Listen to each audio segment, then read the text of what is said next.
What do y'all see on the screen? The first slide. All right. We can let people in.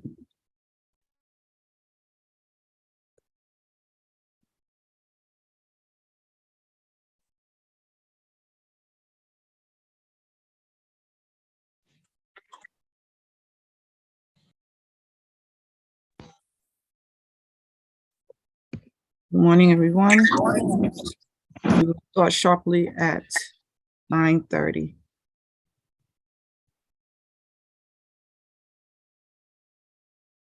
Good morning, everyone. Good morning. Good morning. Morning, everyone. Good morning. Morning. Good morning, everyone. Good morning. Good morning. Good morning. We're going to ask everyone to put their districts and their full names in front of their name, please. Name themselves. Marie, but I can't find where she goes.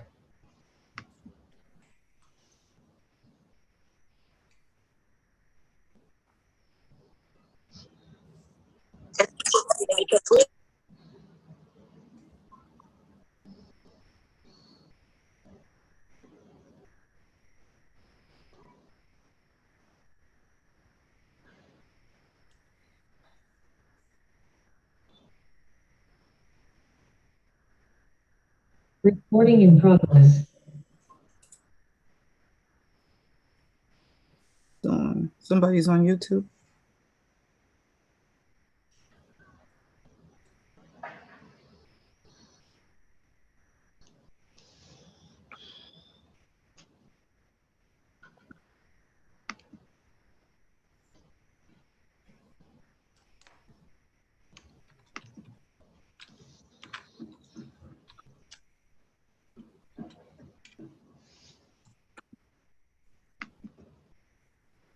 Okay, got a minute left.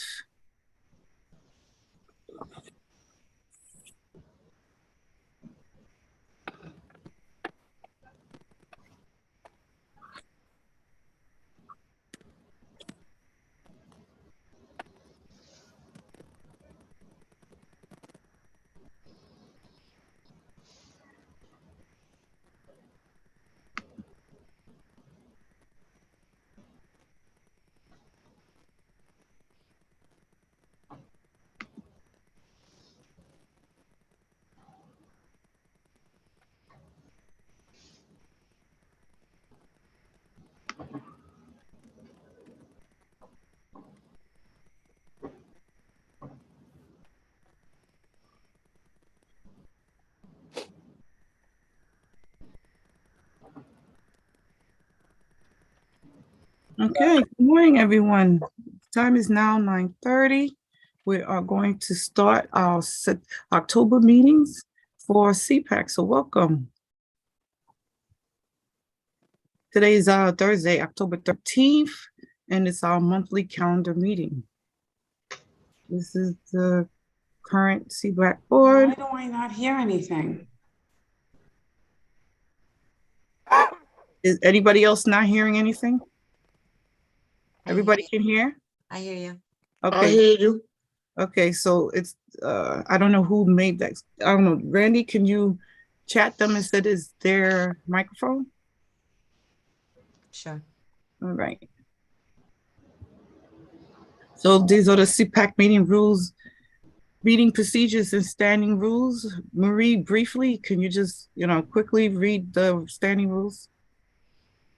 Yes, definitely, Madam Chair, Co-Chair. Good morning, everyone. The CPAC meeting rules, standing meeting rules procedures. To ensure that CPAC meetings are ran smoothly, fairly, and in compliance with our CPAC's bylaws, we ask that you respect the following procedures and adaptations. Please do not speak until you are recognized by the chairperson, who will be assisted in managing the meeting by a parliamentarian. Please limit your comments or questions to 2 minutes to ensure that maximum participation by the greatest number of our representatives. The parliamentarian will be monitoring the time allotted. Remember that the other speakers, as per our bylaws, first is the executive board, second the voting members, and then non-voting members, if there is time and they are recognized by the co-chairs and assisted by the parliamentarian. We want to make sure that we hear from as many people as possible during the course of the meeting. Therefore, there will be times when we do not call on someone who has just spoken. Please understand this is an attempt at fairness. All voting members have first seating preference at the table. Of course, that was when we were in person, and now virtually on Zoom. Membership must be clearly identified by displaying the membership identification plaque when we are in person. But as of now, your district number should be displayed in front of your name by renaming yourself on the Zoom participants listing, which would reflect the district that you represent. Please note that if the president is not present at the table and or on Zoom, the designee is the voted representative for that district and is able to vote on matters of the membership. Alternates must first have written notice and permission from the President's Council president or the designee, or an email sent to CPAC at info@cpacnyc@gmail.com, indicating that they can not only speak but vote on behalf of their district. For the purpose of voting on any CPAC business, only the voting members or their designee of your district who is eligible to vote shall be seated at the table and or virtually on Zoom.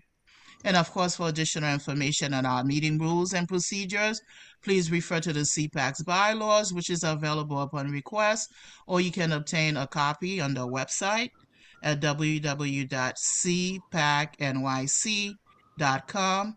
And Robert's Rule of Order, newly revised, short for the RONR, is the parliamentary authority used to govern unless it's inconsistent with these bylaws. Madam Co-Chair Alban, back to you. All right, thank you so much. So in summary, please raise your hands. Wait till you're recognized before speaking. Let's respect one another, and especially when it comes to time, keep your comments or questions to 2 minutes or less, and we'll continue. Today's agenda, we are going to handle our business and updates from CPAC, and this is wrong. The next on the agenda at 9:45 is small class size. What does it mean for New York City public schools? We discussed this last month, but we have a speaker, Miss Lainey Hameson will be with us. Then from BEU, we have Dr. Shango Blank. We have face updates. Then we hear from our chancellor, and then we have our annual elections. So everyone was sent for September 15 minutes. Please take time to review it so we can adopt our minutes if we are able to.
Okay. Do we have anyone who would like to make a motion? A motion that we accept the minutes. Okay, so we have District 3. Anyone will second that? 25, Francis. Thank you. So we have the, oh shit, there's more.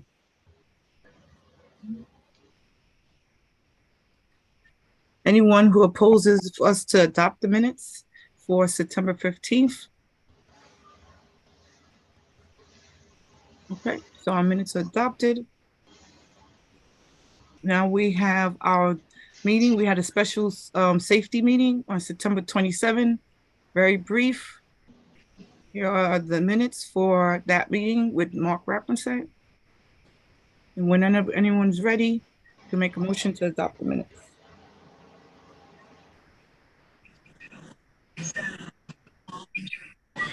A motion to accept the minutes from September 27. That's I District second. 70. Okay, District 75 and District 3. Anyone oppose adopting those minutes because of concerns, errors, etc.? Okay.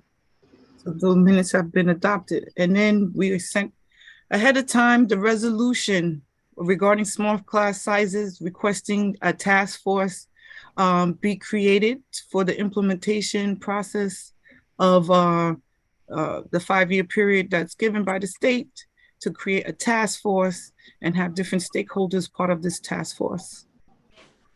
It's on the screen. If you haven't got a chance,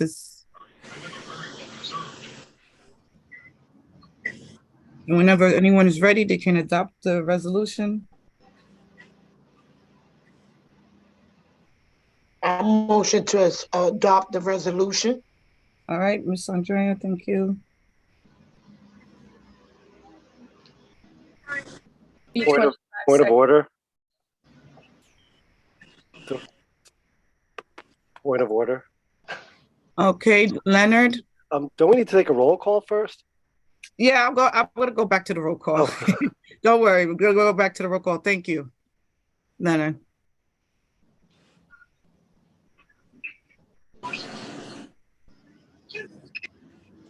Who was seconding it?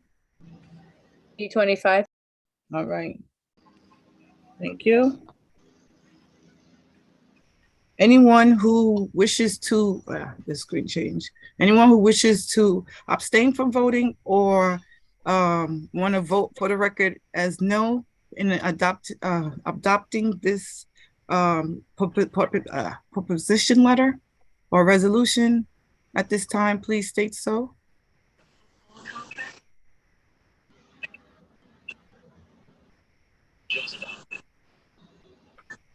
Okay, so the letter has been adopted. So we are going to go roll call. Just people keep coming in and out. So we're going to do roll call right now.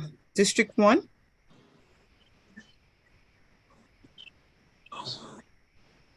District 1.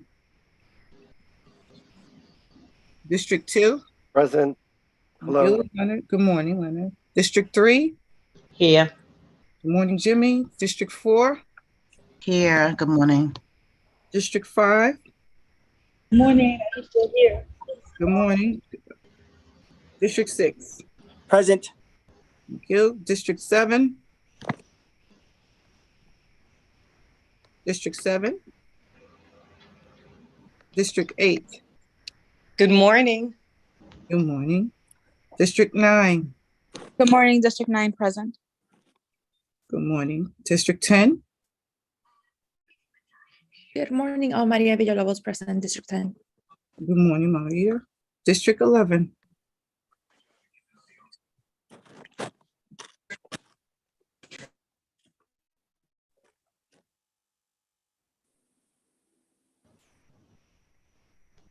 District 11.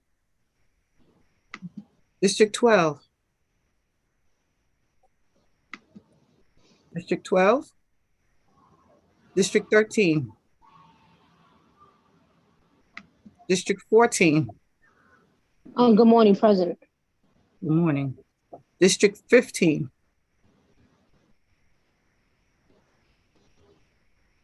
District 15. District 16. District 16.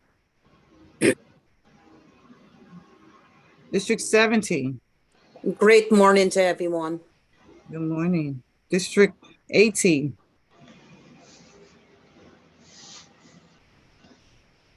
District 18.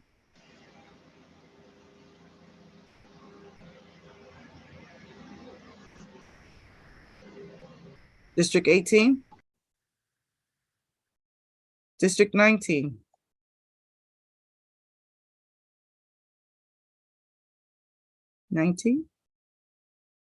District 20. Good morning, everybody present. Good morning. District 21. Good morning, present. Good morning. District 22. Good morning, present. Good morning, Lydia. District 23.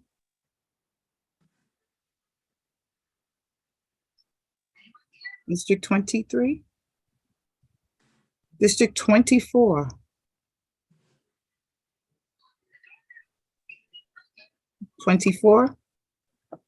District 25. Good morning. Good morning. District 26.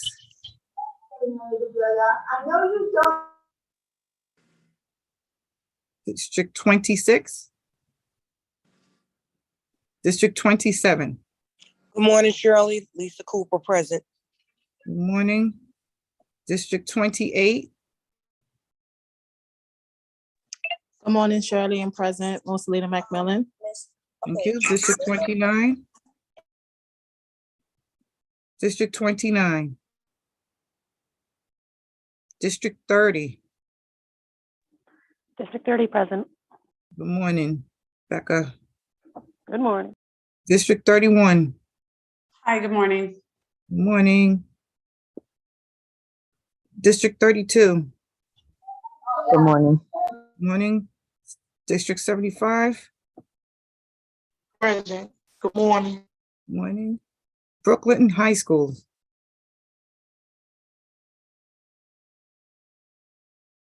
Brooklyn High Schools. Bronx High Schools. I keep seeing her falling in and out. Rima's here. I don't know if she's here right now, but she came on twice.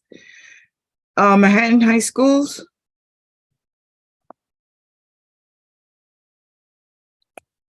Queens High Schools is here, present. Staten Island. Present. Good morning. Good morning.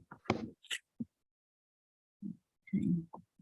So we're going to give our working group and meeting updates. Most of them will not be starting until this month. Randy would like to give an update about the A655, but before we go to the A655, Aisha, you're here. Updates regarding the Citywide Community Education Council Elections Working Group. Okay, we had a meeting beginning of October.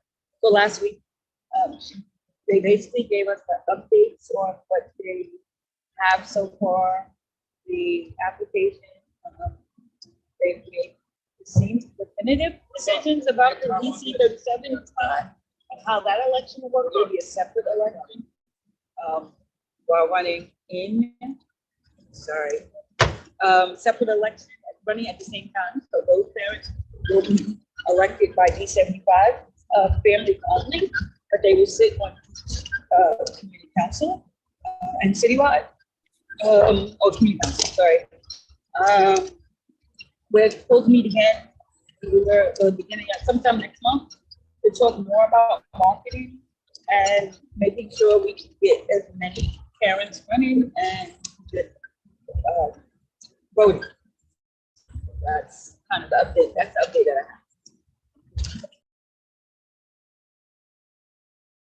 have. Okay, thank you. Andrea, I see you has your hand up, but after we give out the updates. Randy, A655, thank you, Aisha. Okay, so good morning, everyone.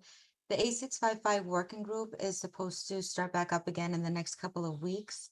In the meantime, we've heard from many parents on SLTs about the open meeting law and how they're supposed to continue. We've waited for guidance to come from the DOE. So Shirley and I have decided to work on a bylaws template and use language from the open meeting law for schools that want to have video conferencing at their meetings. So I'm going to drop the template. There's one template for elementary and middle schools, another one for high schools, and guidance to go along with it. So I'll drop that in the chat, and anyone who would like to use that and present that at their SLT meeting can feel free to do so until we get further guidance from the DOE. Thank you. Thank you.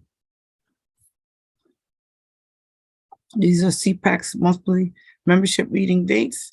Andrea, you have your hands up. Yeah, I just wanted to ask what happened to the Special Education Committee, because I was on it and I think I asked you this a couple months ago, but they have stopped having meetings. Are they going to do it again? That's not a working group. That is CPAC's committees. And we responded. The chairs and the group is responsible for the working group, for the CPAC committees. They dictate when they're going to have their meetings. And it was during the summer. And most parent leaders are on vacation during the summer. So Celia is the chair. You can contact her. She is going to start. She told me that it was going to start soon. So these working groups and CPAC's committees aren't the same thing. They're separate. Okay, thank you. I just had a question about the committee. I'm sorry. No, don't apologize. It's not a big deal.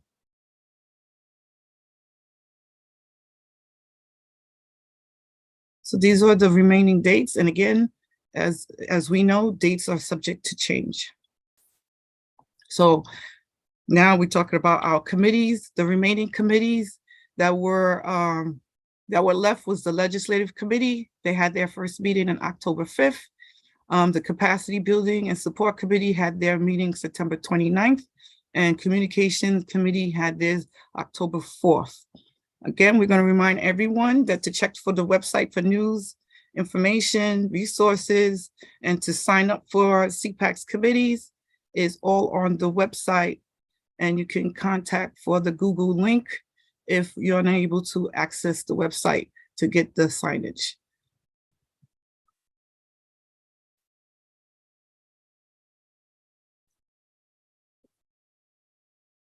So now we're going to go into the class sizes. We did approve our letter to request a task force, but we have Ms. Lainey Hampson from Small Class Size Matters to discuss how does that impact us now that the bill was signed as September 9th by the governor.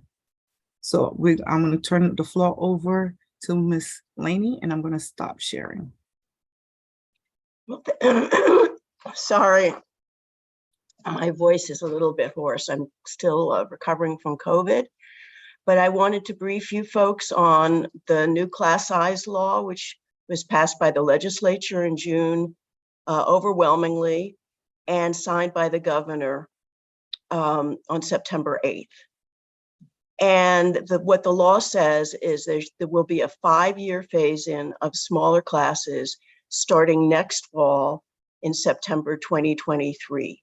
That was what the change in the law that Hochul, the governor, and the legislature agreed was to delay the implementation of the plan for 1 year. It was originally supposed to start this fall. We actually think this is a good thing because it will take planning to implement. The legislature will have to approve the amended version of the bill when they reconvene in January. The law calls for this class sizes to be capped in all grades to no more than 20 students per class in grades K through 3, no more than 23 students per class in grades 4 through 8, and no more than 25 students per class in academic high school classes. The law also requires phys ed and performing art classes to be capped at 40 students per class. Originally, it was 50. Each year starting next fall, September 2023, 20% of all classes must achieve these caps, with an additional 20% each added each year, with the documented attainment of these caps due September 2028. The city is supposed to prioritize schools with high levels of poverty to reduce class sizes first.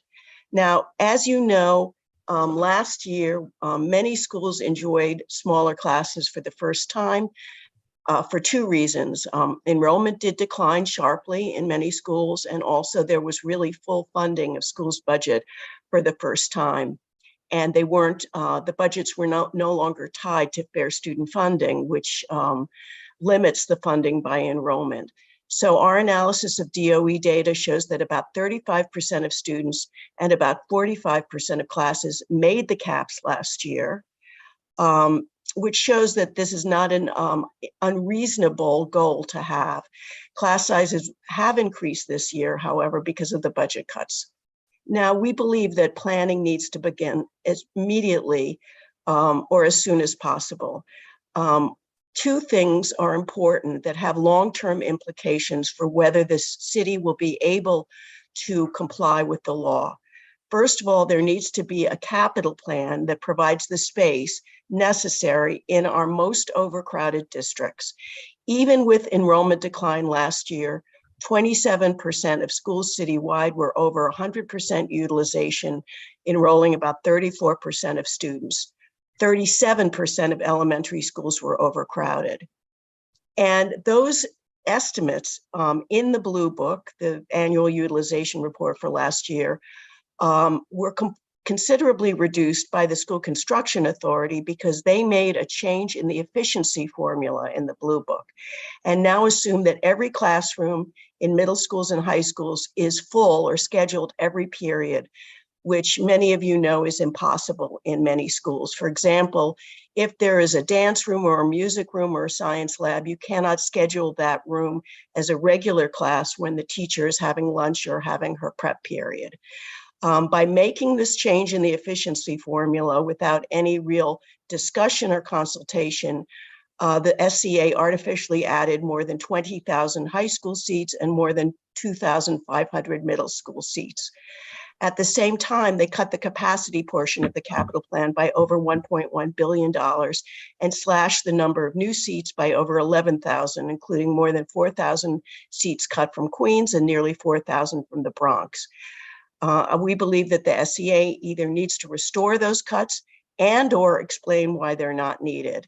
Our concerns are exacerbated by the fact that the SCA still hasn't fully complied with two laws, Local 167 and Local 168, that were passed in 2018, that were supposed to make their seats needs projections more transparent and accountable, and also to facilitate finding new sites for schools.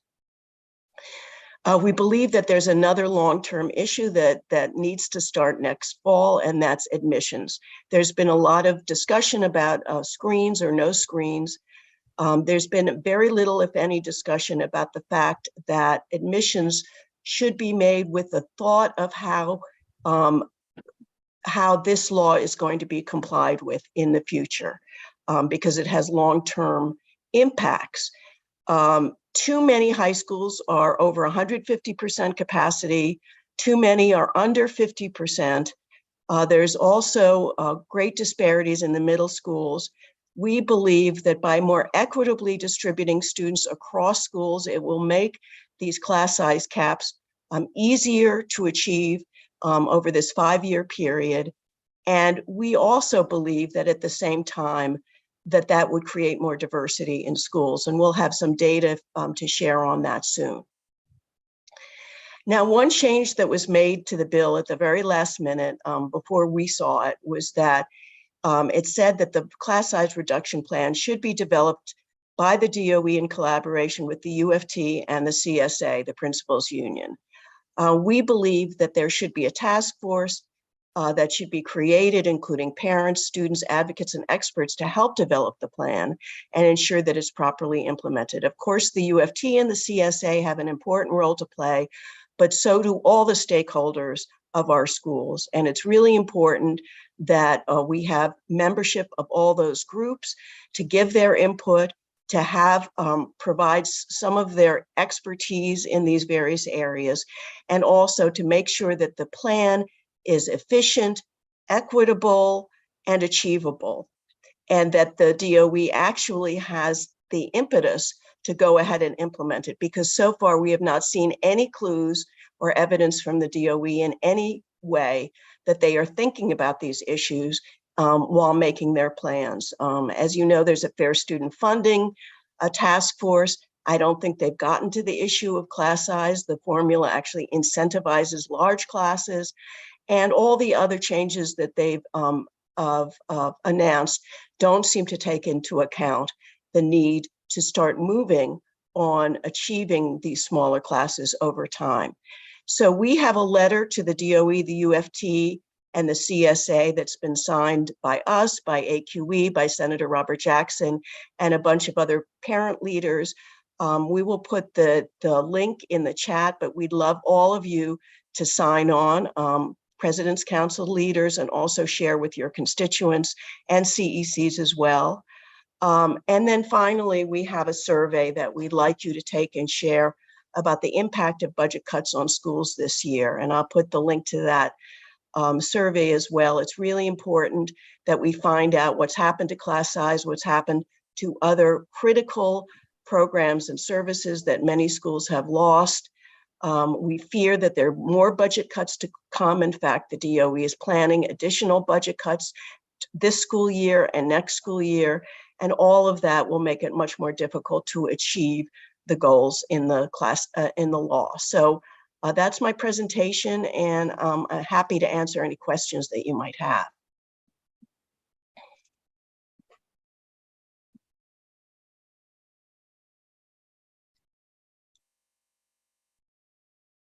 I don't see any hands up.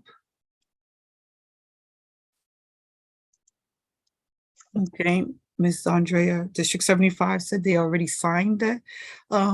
Signed President's Council, Hearst President's Council sign on there. Okay, we have Miss, I'm losing my voice. District 2, Leonard has his hands up.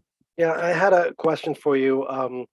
Does anyone know the effect of the, or has anyone analyzed the effect of the incoming or the migrant, I'll call it a surge that we've had as it relates to the class size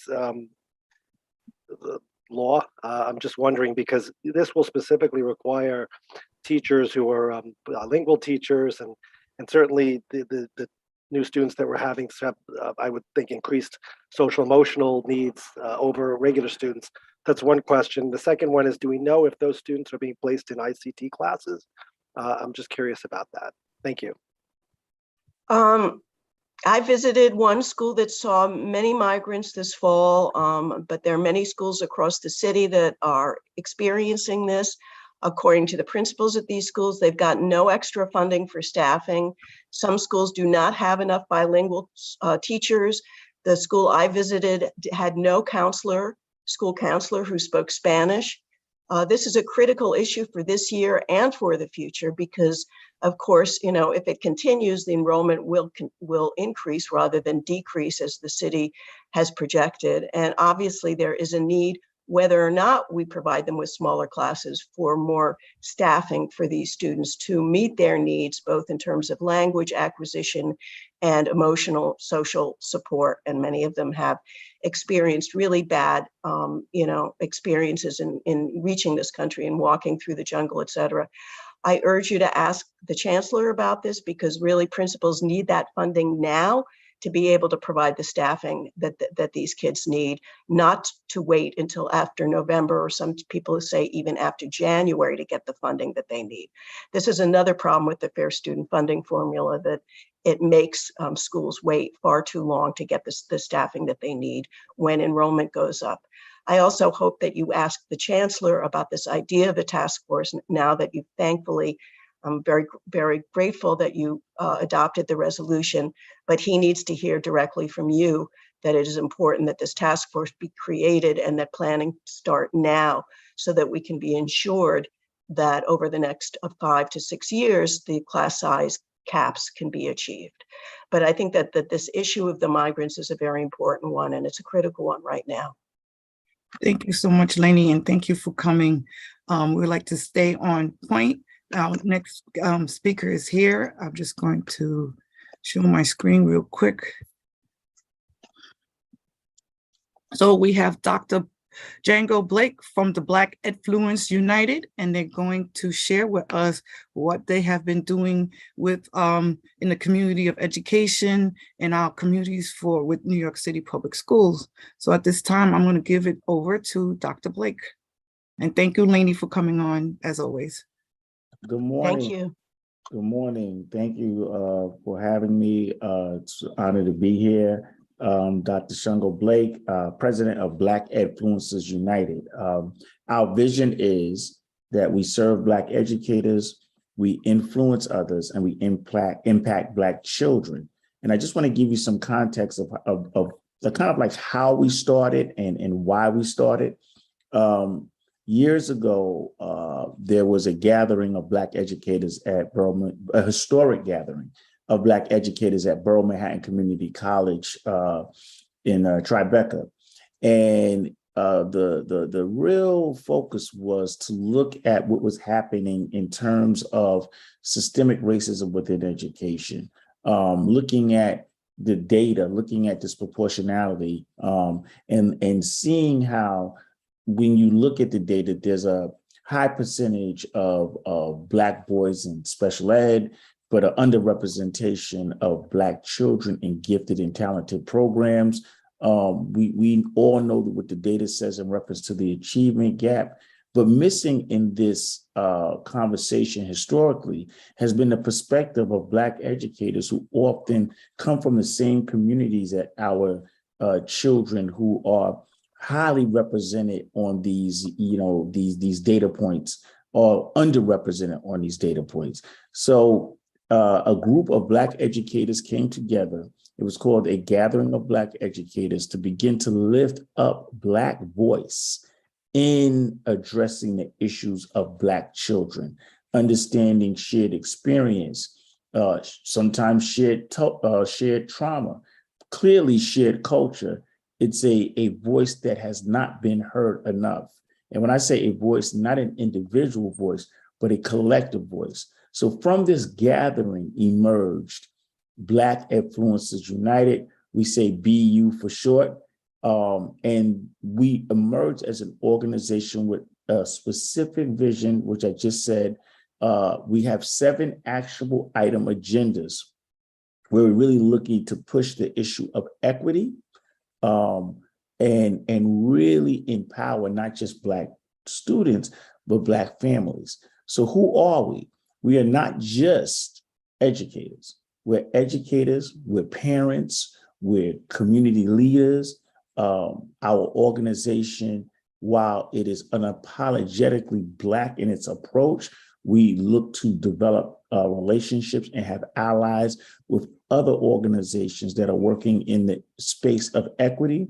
We are open for all to join our organization. And if you're interested and really serious about closing this achievement gap, giving students what they need, then you're welcome to be a member of Black Influencers United. We're organized into committees, and our committees are simply policy, advocacy, culture, and community. Our policy, advocacy, culture, and community, and capacity, so that we are really looking at, how do we develop educators in the space to work with children who come from specific communities? How do we do some of the mindset readiness training that is necessary for people who are walking into spaces that they may not have been in before, but need to understand the communities that they're serving? We advocate, for fair policy that is going to uplift our children and truly educate them. And we speak out against issues of inequity. And so that's how we're structured. I have mentioned our 7-point actionable item agenda. In addition, we are working on 2 of our actionable item agendas presently. One is the Black Studies curriculum, which you may have heard of, which was earmarked by the City Council. Year 1, our organization, along with a number of organizations, formed what is called the Education Equity Action Plan Coalition. and $10 million year one was earmarked for the complete rollout of Black Studies curriculum, pre-K to 12, in all of New York City schools. And we're now currently have been refunded for year two. The first phase of our work was the development of the curriculum. We've worked with organizations like ABNY, United Way, Columbia University, and Eagle Academy Foundation. And so we've focused on year one with the writing and the development of the curriculum.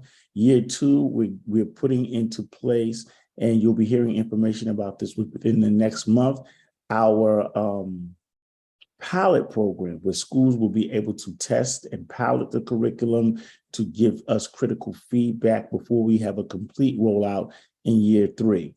And so we're very excited about that work. Our agenda this year is to increase, to recruit, to retain, and to promote Black educators within the system. And those are the two things that we're working on currently. So we're following up with the Black Studies curriculum piece. We're looking at bringing in more Black educators because we believe that representation matters. You're invited, and I'll send the information to Shirley to stop in and check out one of our general membership meetings. What you'll see is a real serious community, but a community that's rooted in real love and care and is doing the work of equity. We're membership-based, we're community-based, and we're here to do the work. So we often have a little thing that we say in Black Influencers United, that while Black Influencers United is the organization, BU is the movement, moving to create real change that benefits us all.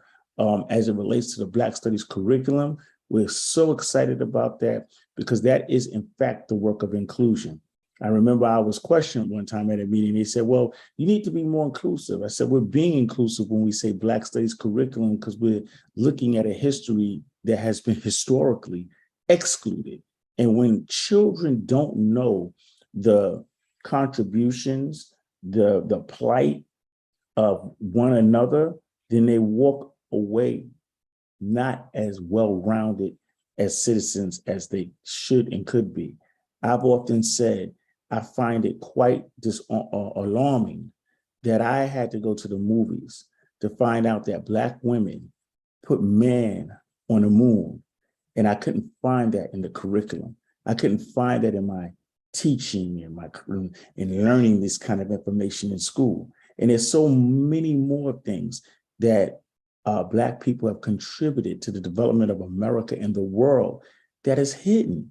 And so it's time to bring what is hidden to the forefront so that we can have better relations, better understanding, and a better society. I thank you for allowing me to have this opportunity to just share with you a little bit about what the work of Black Influencers United is. And it is from the last meeting we had, DC Quintana did mention your organization. So thank you for coming and explaining what BEU does. And hopefully we'll see you and could be contact and collaborate more with you. Yeah, absolutely. And I just want to say that we really understand that this work does not happen without parents. And so we want to partner with you. We want to invite you in. I will send the flyer for our next general membership meeting to you so that you, if you're interested or curious, we welcome parents. We have a strong parent advocacy group within BU, and we're always looking to develop strategic partnerships and link where we can all find agreement on to do what's in the best interest of all children in New York City. So again, thank you for having me. And again, it's an honor to speak to you because we understand how critically parents are to moving any agenda forward in our schools. Thank you. Can you, do you mind putting your email address in the chat? Membership is requesting it. No problem. Thank you, sir. Before we go to face updates, Randy would like to make a disclosure statement regarding the SLT bylaw template that we created. Go ahead, Randy. Sorry, I just wanted it to be clear that this is not a DOE template, that it's just something that Shirley and I worked on together to just assist schools that want to have hybrid meetings, video conferencing meetings. And there's other useful language that's in there. Unfortunately, I'm not able to share it in the chat, but we are going to email it out to all members. Thank you. Thank you so much. So at this time, I don't see Jesse or Dr. Melendez on the platform. We are 3 minutes ahead of schedule. Anyone has any questions or concerns or any questions for Dr. Blake?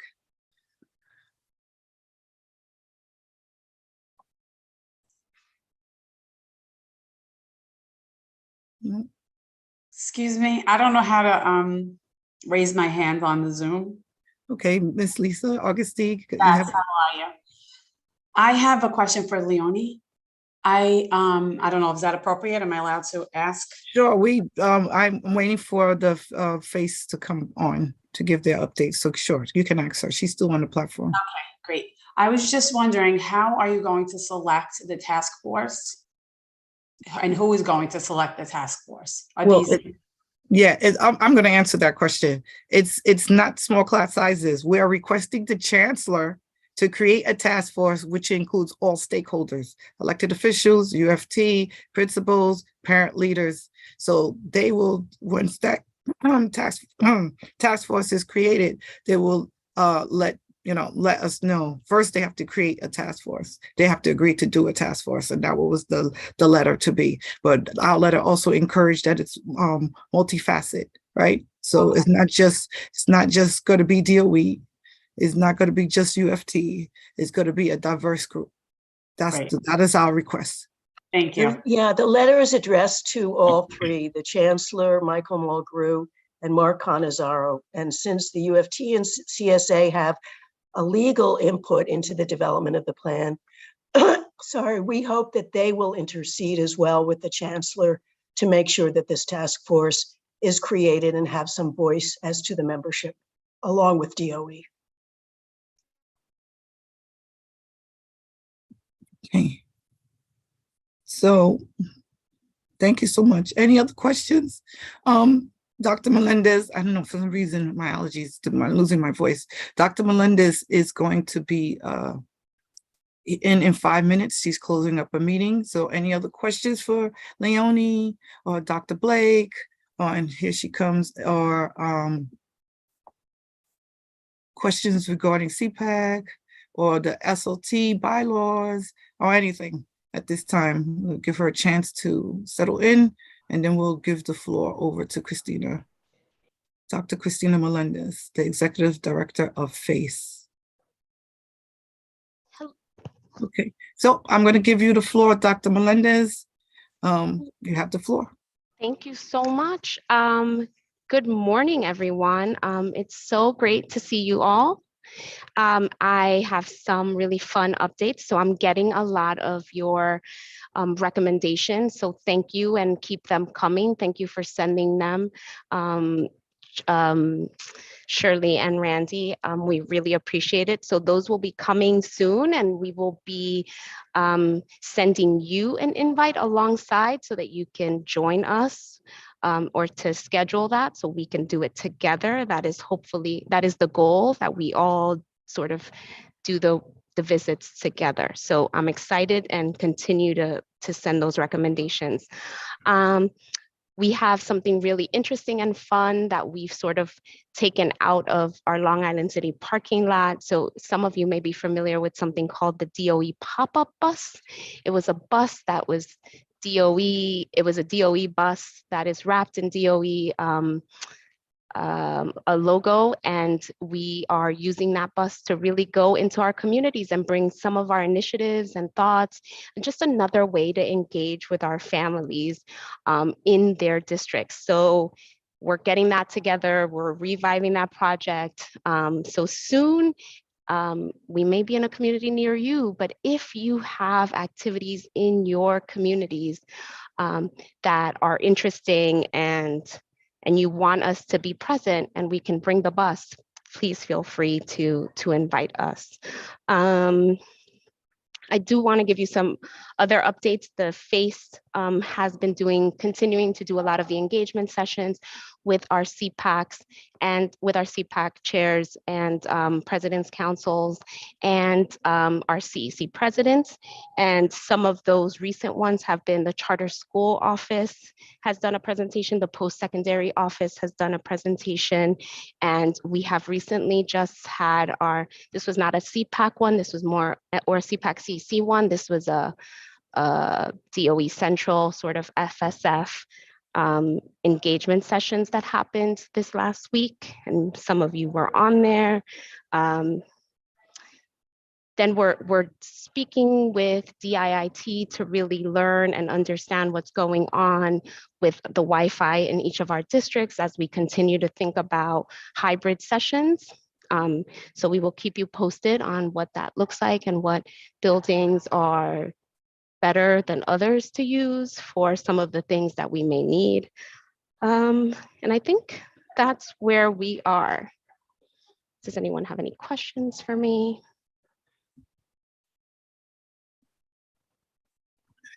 I don't see any hands up or any questions in the chat.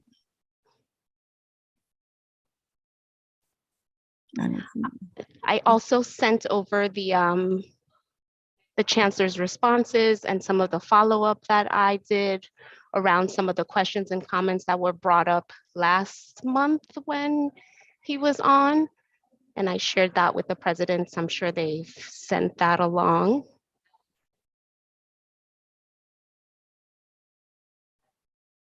Yeah. Nothing.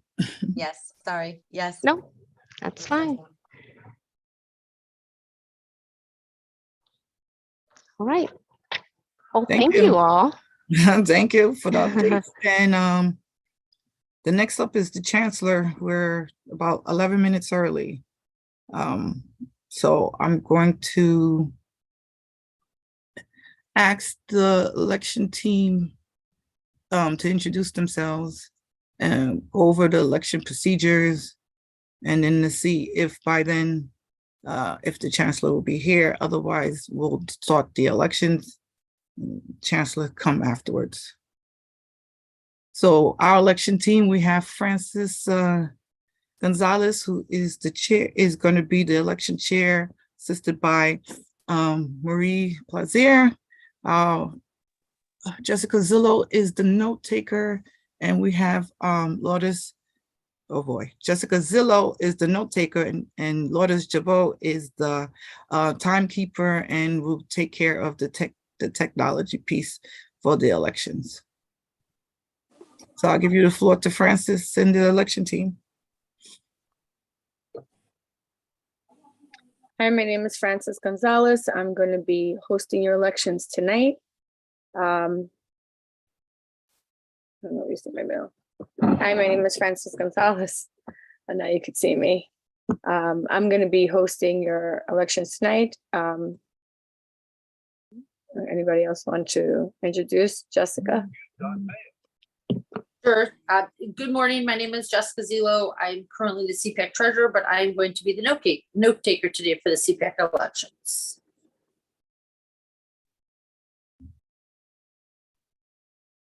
Lourdes?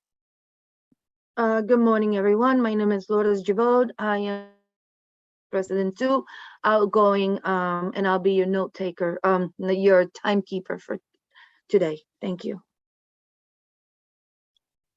Anne-Marie will be here, our parliamentarian, making sure that everything is being run the way it should. Are we doing this now, Shirley, or we're just introducing ourselves?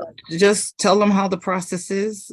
And then once you finish telling them what the process, what's going to happen, we'll see if the chancellor comes on at 10:30. If not, we'll start the elections.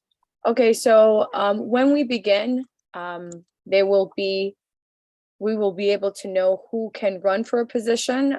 For certain positions, you have to have certain criteria as per our CPAC bylaws.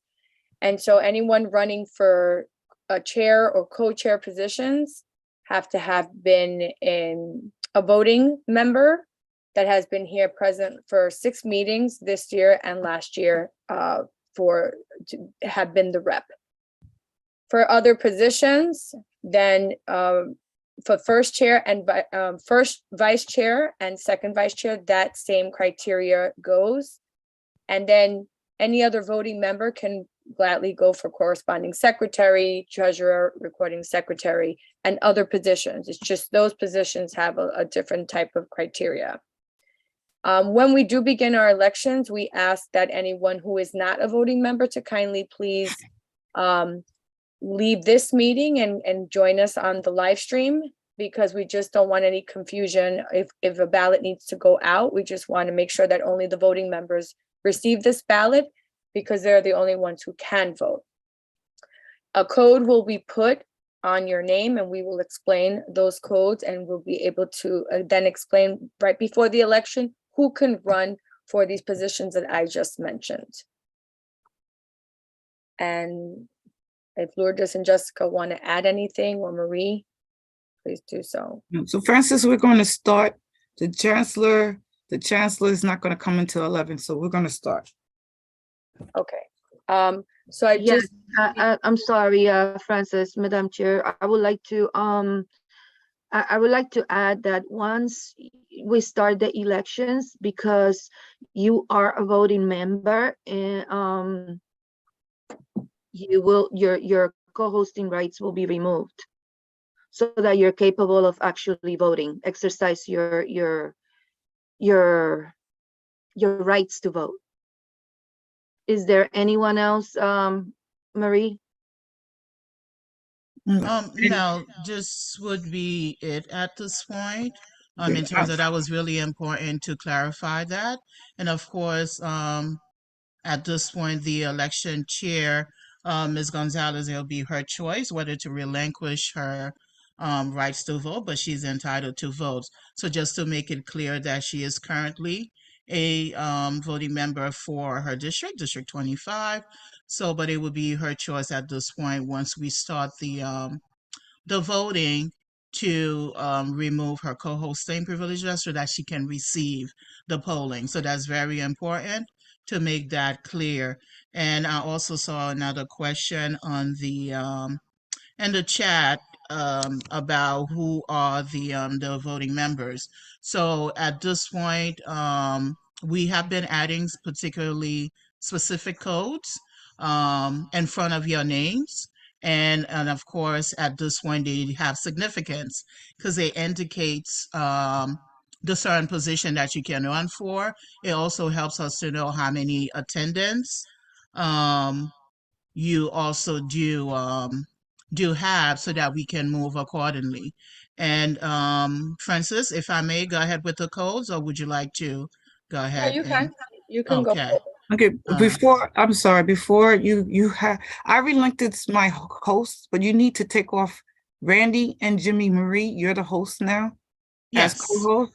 And then District 4 has to make a decision who's voting. And one thing, since we didn't hear from the chancellor, so everyone is not going to be removed from the meeting, they will be put into the waiting room instead. Those who are, so don't remove them from the meeting, put them in the waiting room. And and when everybody, when he comes at 11, everybody comes back in. Okay, I just need to be put as host because I want to share my screen. Well, Marie can make yes. Okay. We'll do that.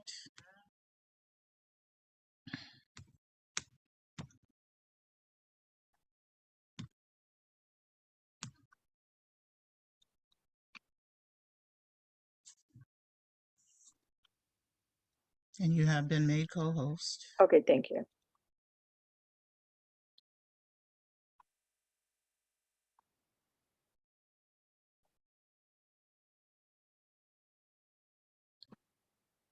Okay, so it is 10:26, and right now we're going to start the CPAC elections. I just will say we will take all nominations from the floor. Madam Chair, hold on. We have not explained the codes, and there were further questions into the chat as I'm still monitoring that. Yes. So VG at this point, we decided it will be verified green. It simply means that not only you have had more than at least your 6 meetings, but you also have been a CPAC voting member the 13 previous academic school months. That's very important as part of the bylaws. And of course, V yellow is simply means that you have had some meetings or you're just brand new to CPAC. And actually, not only you can vote, but you are limited to only able to run for the recording secretary's position, the corresponding secretary's position, and as well as the treasurer. But with the VG, you can run for chair or co-chair, you can run for first vice chair, and you can run for second vice chair, as long as you have those criteria, as Madam Chair Gonzalez had mentioned. So just keep that in mind. And then NC is simply mean that we have not received any certification coming from FACE, which would help us to verify that not only your election took place, but that you have been reelected and to be the CPAC representative. So those who do have a code of NC in front of their name, unfortunately, will not be able to participate in the elections. All right, Chair Gonzalez, please proceed. Okay, so it's 10:28. We're going to start the process and the election. At this time, these are the positions that we are going to elect today. We have the chair or co-chairs, a recording secretary, treasurer, first vice chair, second vice chair, and corresponding secretary. At this time, trying to get to my, not getting into the next page. Hold on one second. Okay. The chair shall preside at all meetings of the membership. She or he shall plan and direct the work necessary to carry out the policies and programs adopted by the membership. She or he shall appoint a parliamentarian. The chair is a member ex officio of all committees except the nominating committee. The chair acts as an executive officer and representative for the organization. At this time, are there any nominations for this position? And remember that you have to have a VG in front of your name in order to run for this position. Shirley, you raised your hand. I would like to nominate myself along with Randy Garay as co-chairs for CPAC. Okay, Shirley has nominated herself along with Randy. Randy, do you accept this position as co-chair? I accept the nomination. Okay, so we have one nomination for co-chairs for Randy and Shirley. Can we get someone to second I this? second it. Okay, thank you. Are there any other nominations for this position's chair or co-chair?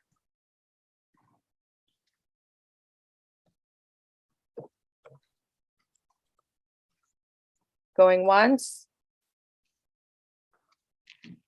Going twice? Okay, I don't see any hands up. Marie, do you see anything? Not at this time, but just as a reminder, you feel free to nominate yourself or nominate a group of two to run as co-chair.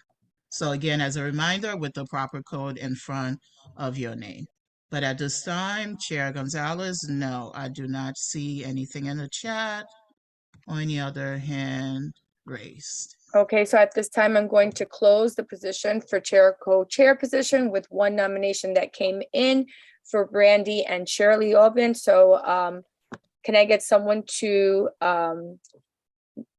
second that, please? I second it. Thank you, and congratulations, Randy and Shirley. Thank you. At this time, I'm going to open up the floor for recording secretary. The recording secretary as a member of the executive. I'm sorry, Madam Chair Gonzalez. Yes. Although there were sole nominees, you do have the poll that's ready, and ballots has to be given out. Ballots has to be given out for the vote, for the record. even though no one running. Yes, and also the candidates did not even get their 2 minutes to also address the membership as well. And I would have to, with Dr. Melendez and Ms. Major, just in advance, they have to, if they're going to stay on the platform, they have to be made co-hosts. So that in the event, as we're using the poll, that they don't receive it as well, including, I'm not sure if Black Ed influencer is he staying on. But just to be clear, Marie, there's really, it's really not, everyone's gonna just have one person to vote for. You cannot actually predict that, how the nominations will come forward. It so happened to be that Ms. Gray and Ms. Albin are the sole nominees, correct? And also Ms. Gray has said that, but it is their choice. They have to be open to wanting to address the membership. It is their choice. And if not, we can move on, but just as a reminder. Okay, so let me just see here. We have, and because it is the sole nominee, yes, it is possible that a motion can be made to simply accept the incoming officers, but at this point, not having the rights relinquished not to use the poll should have been mentioned so that we could bypass that. But in order to accept the incoming officers, a motion can also be made to accept them as is, and we can do by voice acclamation or raise hand to accept the incoming officers if the membership chose to bypass using the poll. okay, so can, a motion. Hi, I would like to make a motion. This is Lisa Cooper from District 27 to bypass the poll, and we can just make a motion to accept the slate because they're uncontested. I think that's easy, quick, and that's sufficient. I second that motion.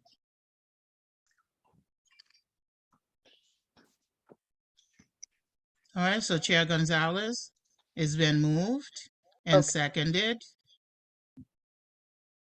Okay, and so now we move on to the next position.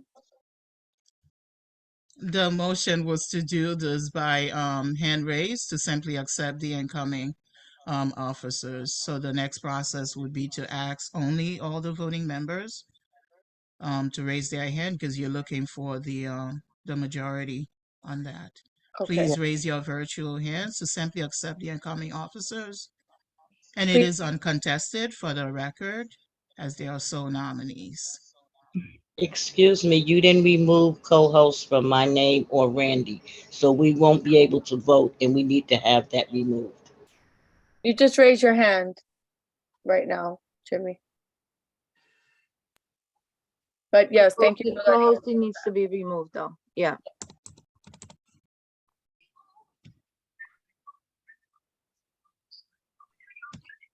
No.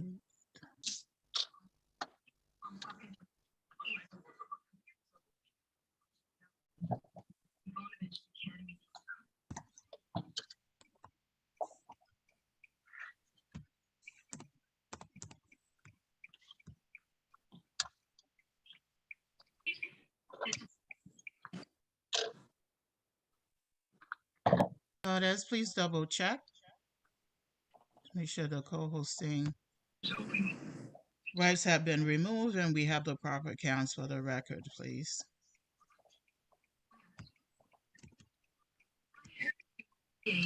Randy needs to be removed as co-host. For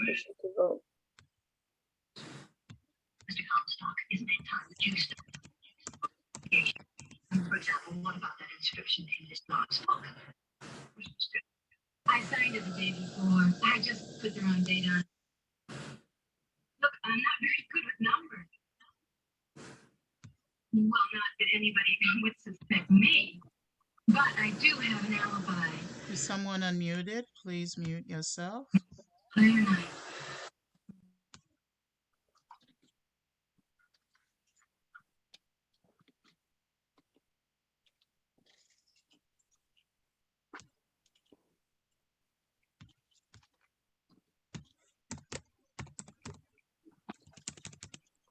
cannot see everyone in the Chair list. Gonzalez has to be removed as well. I so cannot that see she everyone can. on the list. All right. Chair Gonzalez have been removed 487 as co-host. 4242. 487 4242. 487 4242. 487. Am I still sharing my screen, Marie? Yes, you are. Yes, Because you are. I host a new, all right. Okay, there's still some people who have not voted. I don't know if they're looking to abstain or. It's okay, Ms. Augustine, Chair Gonzalez, District 31. So, Lisa, if you actually do press the window next to your name because you're on screen, you will see 3 dots. There you will have some options to raise your hand.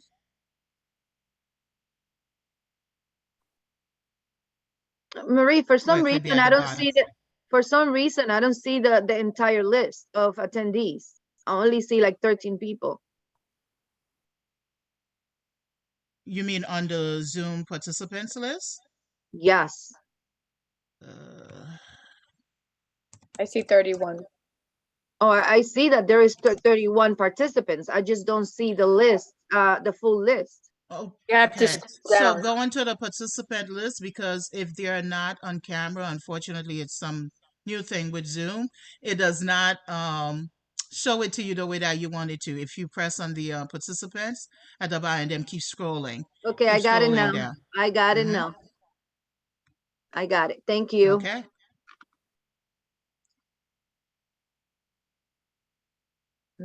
Randy, And can we you should raise your have hand, stated, Randy?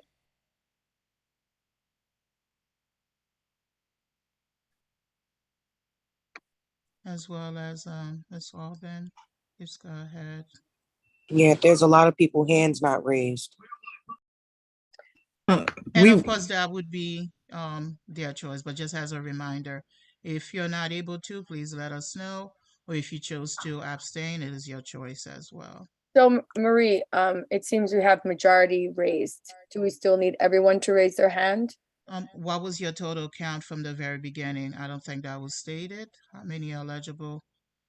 We do have the quorum, and yes, there is 18. And There are 18 hands raised.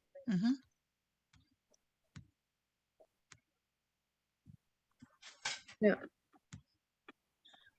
So I'm guessing at this one, the others And choose if you want to to include mine, it's abstain. 19. And I remove your co-hosting privileges, Francis, so you can vote as well.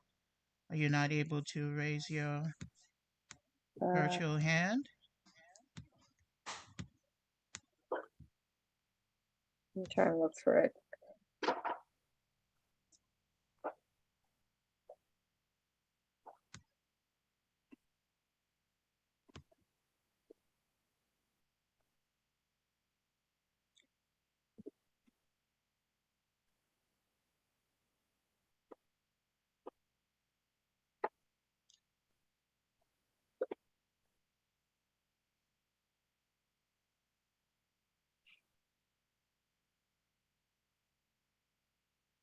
And Chair Gonzalez, I have another question. I see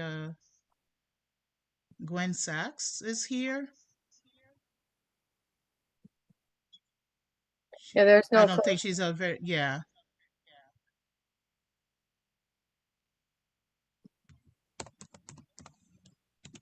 I believe the D75 rep is Andrea Daniels, Ms. Daniels. I'm not sure who actually admitted.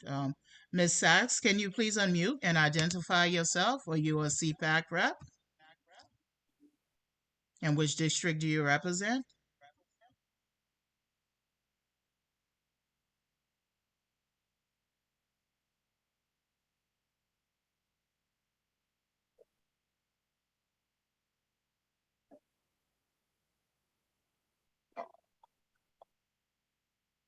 Ms. Sachs, would you please unmute and identify yourself?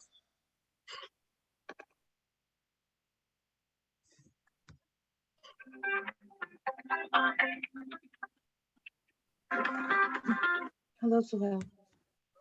Yeah. All right.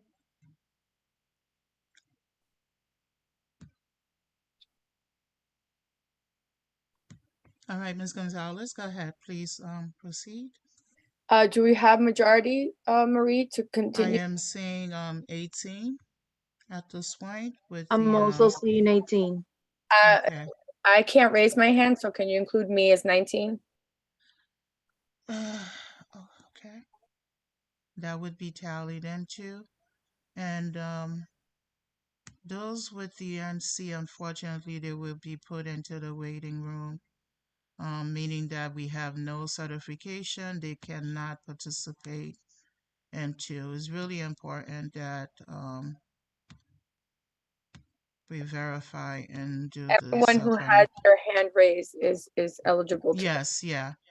So anyone with NC, I just added into the waiting room.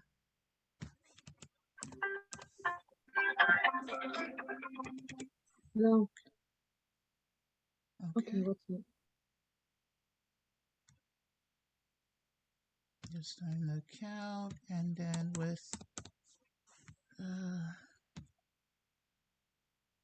Miss Major, I would just that's for visual. I mean co-host, and I believe Dr. Melendez. Okay. Christina, stay here. So let's do that as well.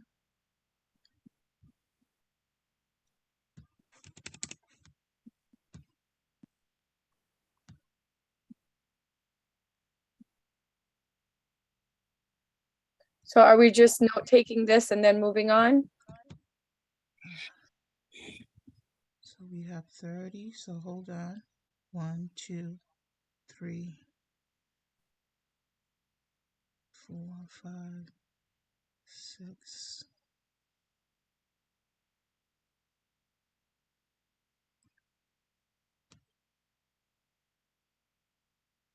All right. So, Chair Gonzalez, we have 23 eligible voting members who are able to run and vote. So yes, and I believe Xavier is actually coming on now. He's with the chancellor's team, so we may have to stop. But yes, Chair Gonzalez, we do Okay, have the majority. Xavier is for, I'm sorry, for Deputy Chancellor Lloyd, not the Chancellor. So okay, you know. So do you want to just postpone and we've already solidified the chair and co-chair? You want to At 11, Chair- the Chancellor is Chair- not coming until 11 o'clock. It's 10:45. So he's been, admitting in. So Chair Gonzalez, out of the 23, to the exception of those that have been made co-hosts, and we have in the waiting room. So you have 23 eligible voting members. So at this point, out of 18, you do have the majority. Including yourself, 19. So that's the majority. Yes. Okay, so congratulations, Shirley and Randy. Now we move on to the next. Thank you. I'm sorry. Just so there's no problems, please make Xavier a co-host. Correct. Yes. And I was up to that next. Go ahead, Chair Gonzalez. Please continue while I do this.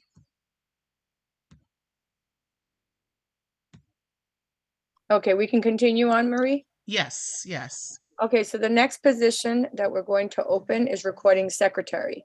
The recording secretary, as a member of the executive board, shall assist the chair in planning and implementing the policies and programs adopted by the membership of the chancellor's bylaws, elected parent leaders representing all of New York City public school students and their families. The recording secretary shall take minutes at all executive board and general membership meetings. Bring copies of draft minutes to monthly meetings for approval by the membership. Maintain records of approved minutes and see to the public posting of approved minutes. She or he shall be responsible for keeping attendance records. She or he shall keep a copy of the bylaws and have them available to the membership.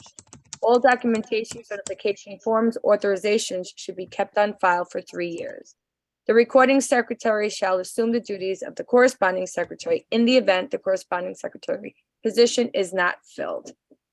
At this time, and just a reminder that all those that have a V in front of them can apply for this position. Are there any nominations for recording secretary?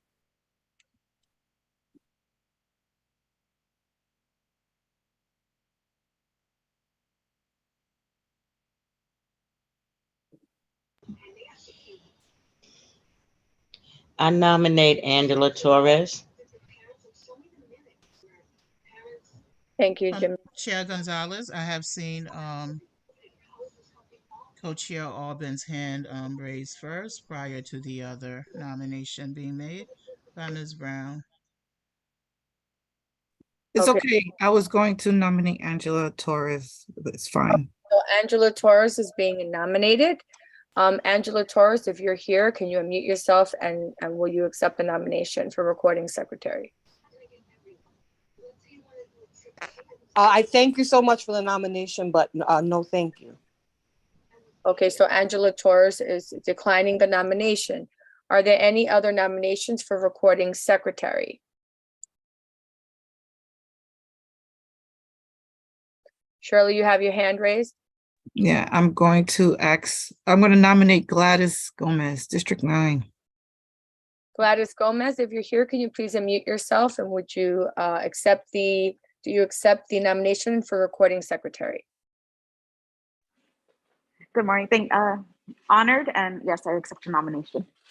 Okay, Gladys, can I get someone to second that nomination that Gladys just made? I second it. Thank you, Jim. At this time, are there any other nominations for recording secretary?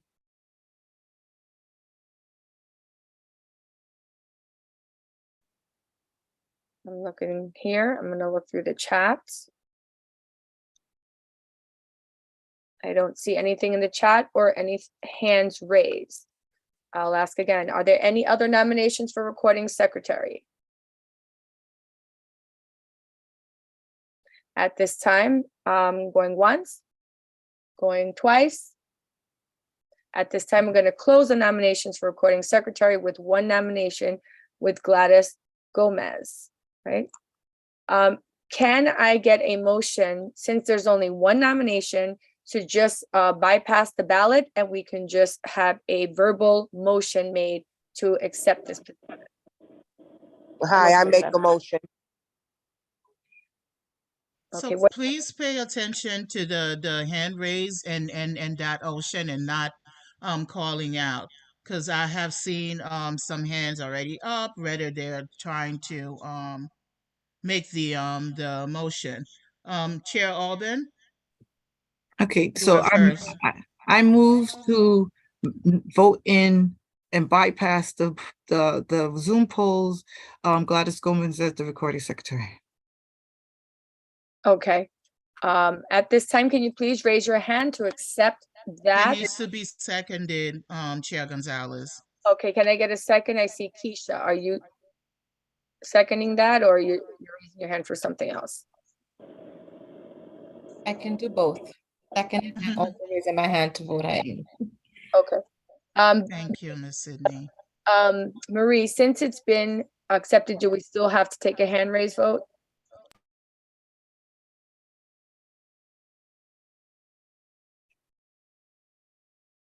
Marie, you're muted. Oh, I was talking muted. Yeah, so it's been moved and properly seconded, but it needs to show by a show virtual hand raise to simply accept the incoming officers. That's important for the records. That's all. Okay, so if you would kindly please raise your hand so that we can move forward to the next position. And congratulations, Gladys. Congratulations, Ms. Gomez.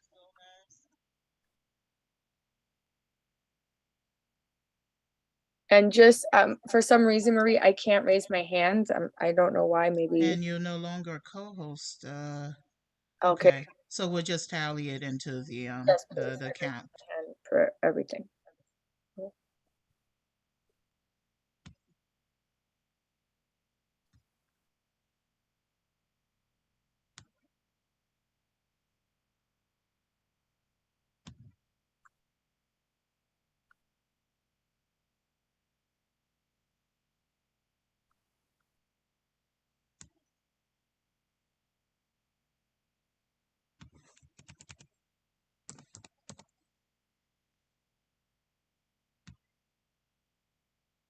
There's still some members that didn't raise their hand. If you want to say something in the chat or feel otherwise, please, so that if not, please raise your hand.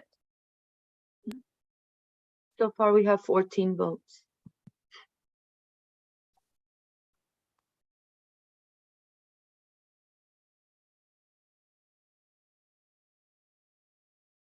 We still have 6 people that can vote that have no response.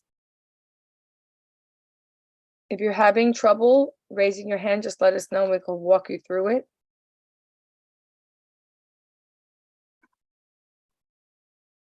We have 16.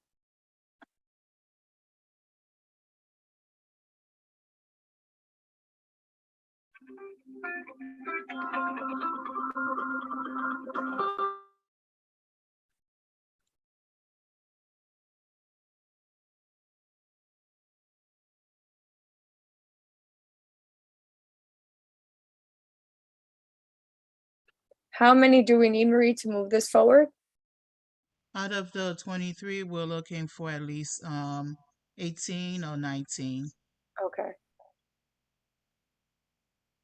And of course, unless they choose to abstain, as a reminder, which is their right. But it is a given. Ms. Gladys Gomez is a sole nominee at this point. It is already given, but it's just a formality to simply accept the incoming officer and to see at least a majority of 4. We have 16.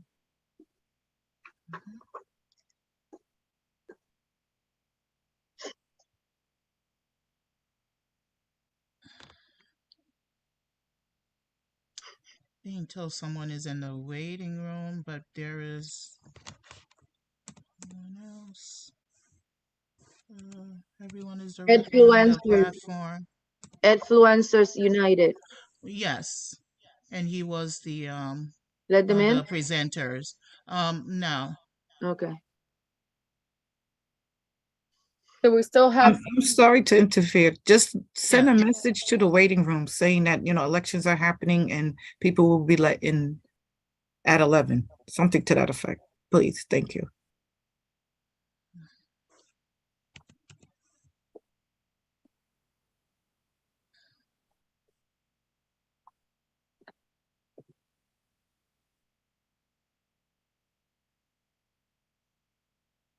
We have 4 districts that can vote still with no vote. If you can kindly raise your hand if you do accept this motion so that we can move forward. Okay, so now we have just 3.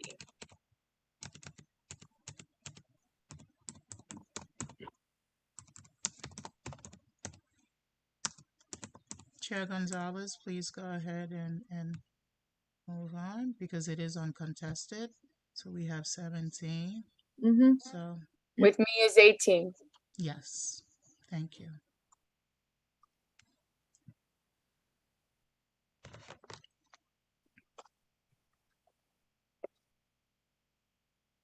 You've got mail.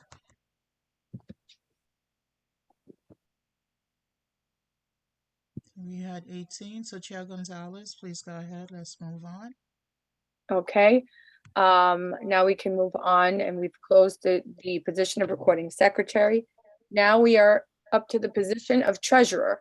The treasurer, as a member of the executive board, shall assist the chair in planning and implementing the policies and programs adopted by the membership. In the event that CPAC funds become available, the treasurer shall be responsible for the transfer of CPAC monies to the bank accounts of CPAC, maintaining all deposit slips with appropriate identification of funds, and maintaining an updated record of income and expenditures. The treasurer must be one of the signatories on all the checks. Other signatories must be selected from the members of the executive board. He or she shall provide a financial report at general monthly membership meetings. He or she shall be responsible for MetroCard distribution at CPAC meetings in conjunction with the DOE.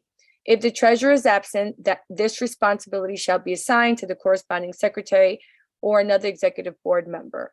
Are there any nominations for this treasurer position? I see Lydia's hand up. Lydia? Yes, I would like to myself I'm sorry? for the treasurer. Yes, I would like to nominate myself for the treasurer position. Okay, Lydia has nominated herself for the treasurer position. Can I get someone to second that? It does not need to be seconded, does not Chair need- Gonzalez. No, Okay, does not. so there's one nomination for Lydia. Are there any other nominations for treasurer position?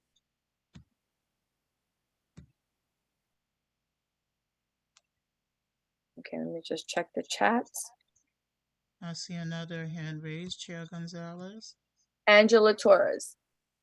Hello, I would like to nominate Ms. Rima Izquierdo for the position of treasurer. I'm sorry, who did you nominate? Ms. Rima Izquierdo for the position of treasurer. Rima Izquierdo, I don't see that. Is Rima here? Yes, Chair Gonzalez, she is on the platform. Okay. It's under From the Bronx High Bronx School High School. Federation. Yes, I see it. Thank you. Hi, Rima. Can you please unmute yourself and do you accept this nomination? Hello, good morning. Yes, I accept the nomination. Thank you. Okay, so we have two people running for the treasurer position, Rima and Lydia. Are there any other nominations? I see, okay. I see Lydia and Angela's hands up. I'm assuming they were from before, or do you have something else to say? It's from before. I apologize. I'll take it down. Okay. Angela, you too? Okay. And Lydia, your hand is up. Okay. So I don't see any other names up, and I'm looking through the chat, and I don't see anything in the chat. So right now we have two nominations, Rima and Lydia. Are there any other nominations? Going once? Going twice? At this time, I'm going to close the position of treasurer. I will give each candidate at least up to 2 minutes to just unmute yourself. I'll start with Lydia, and you can just give a statement. Give me a second to start the time. Hold on. Okay. And how much time are we given? 2 minutes. 2 minutes. Okay. And Miss Lydia, 2 minutes starts now. All right, thank you so much. Good morning. My name is Lydia Esposito. I am from District 22. I have 2 children in the public school system. I'm very involved in my district, and I would love the opportunity to be part of this platform also. I think that education and well-being of the children are very important, and is the reason that I have volunteered the last 9 years of my life. I would like to continue to do so while my children are still in the system. Thank you so much. Okay, thank you, Lydia. At this time, and tell me, Lourdes, if you're ready. Yes, I'm ready. Okay, Rima, you can unmute yourself and give your statement, please. Your time starts now. Thank you, and apologies if you hear background. I'm in a school and it is removing students. Good morning, everybody. My name is Rima Izquierdo. I'm from the Bronx. I have 4 students in the New York City school system currently, 8 years old to 18 years old. I have advocated greatly in the Bronx, and I hope to help in this space as well. I appreciate all the work that everybody does here, and I hope to bring my experience and elevate our work and our mission. Thank you very much. Thank you. Okay, thank you, Rima. At this time, Marie, do we have the polls ready? Yes, it is being prepared. Okay. Chair Gonzalez. At And this time, also, no, now we really have to hold on 1 second because there's some people here. That and Ms. Clark has just rejoined us, and I just renamed her from District 17. Just Okay. been admitted in for the So there's record. Marie, you're listed here. Can you put yourself as co-host? Because there's two. Yes, there's on the other, yes. on the other device. We have another person here from District 5 that would need to be maybe put in a waiting room or co-host. District 5 was added into the They're here. Shouldn't be. Okay, and I'm then readmitting Ms. Clark again, which I did rename her, unless she dropped again. Please check to see if the chancellor is in the waiting room. No, not Okay. at this time. Yeah. Yes, Irving was added into the waiting room. And she cannot run or vote at this when we do not have any, has not been certified. So I'm sorry, Ms. Irving, going back into the waiting room. And then yours, where it says RP, needs to be put as co-host.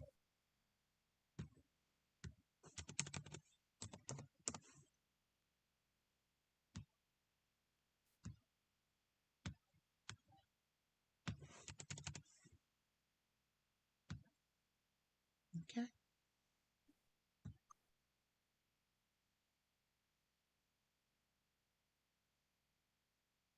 Okay, so we're ready to launch. Everyone's been verified. The only people here that can vote are the ones who have a V, and they are all there.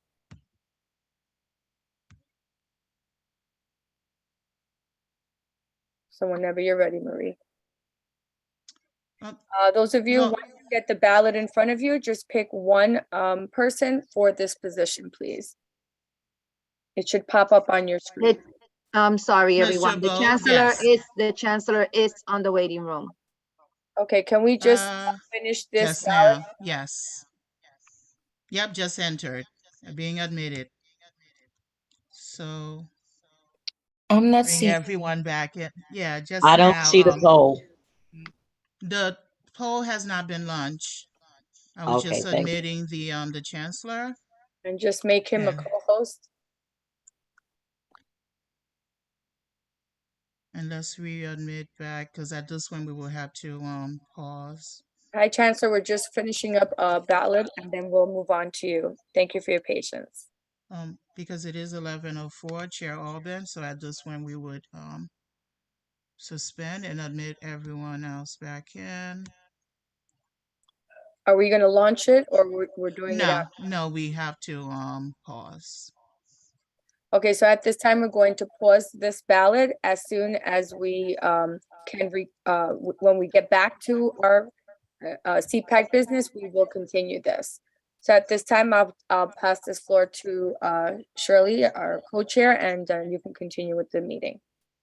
Thank you so much. So 11:05, the elections are suspended for the record, and we are resuming our regular CPAC monthly meeting.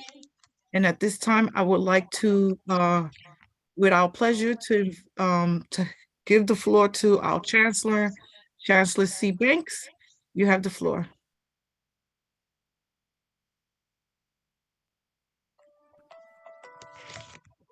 My apologies. The Chancellor's here, right? Yeah, Yes, I'm just getting in. Chancellor Banks is here. Yes. Just getting in. Hi, everybody. Good morning. Oh, I love the plants. It looks so nice. Yeah, thank you. Thank you. I love the plants here. Plants are good for the environment, good for Definitely. the air, and make you feel good too. Good morning. Nice to see your smiling face. So you have the floor, Chancellor. We're eagerly to hear what you have for us, and we have some things for you as well. Well, I'm more eager to hear what you all have, and I'd love to be more responsive to that. I just, coming from giving a big speech at a group called ABNY, the Association for a Better New York. There's a lot of business executives and from all around New York City, and so I was asked to give a speech there. So that was great. Yesterday was wonderful. I visited a school in the Bronx that has a whole host of the migrants, the asylum seeker kids who've been coming into the city. And oh my gosh, an amazing, this is up in Co-op City, an amazing school. I'm gonna get the name of the school again for you. An amazing school, and the kids there were phenomenal.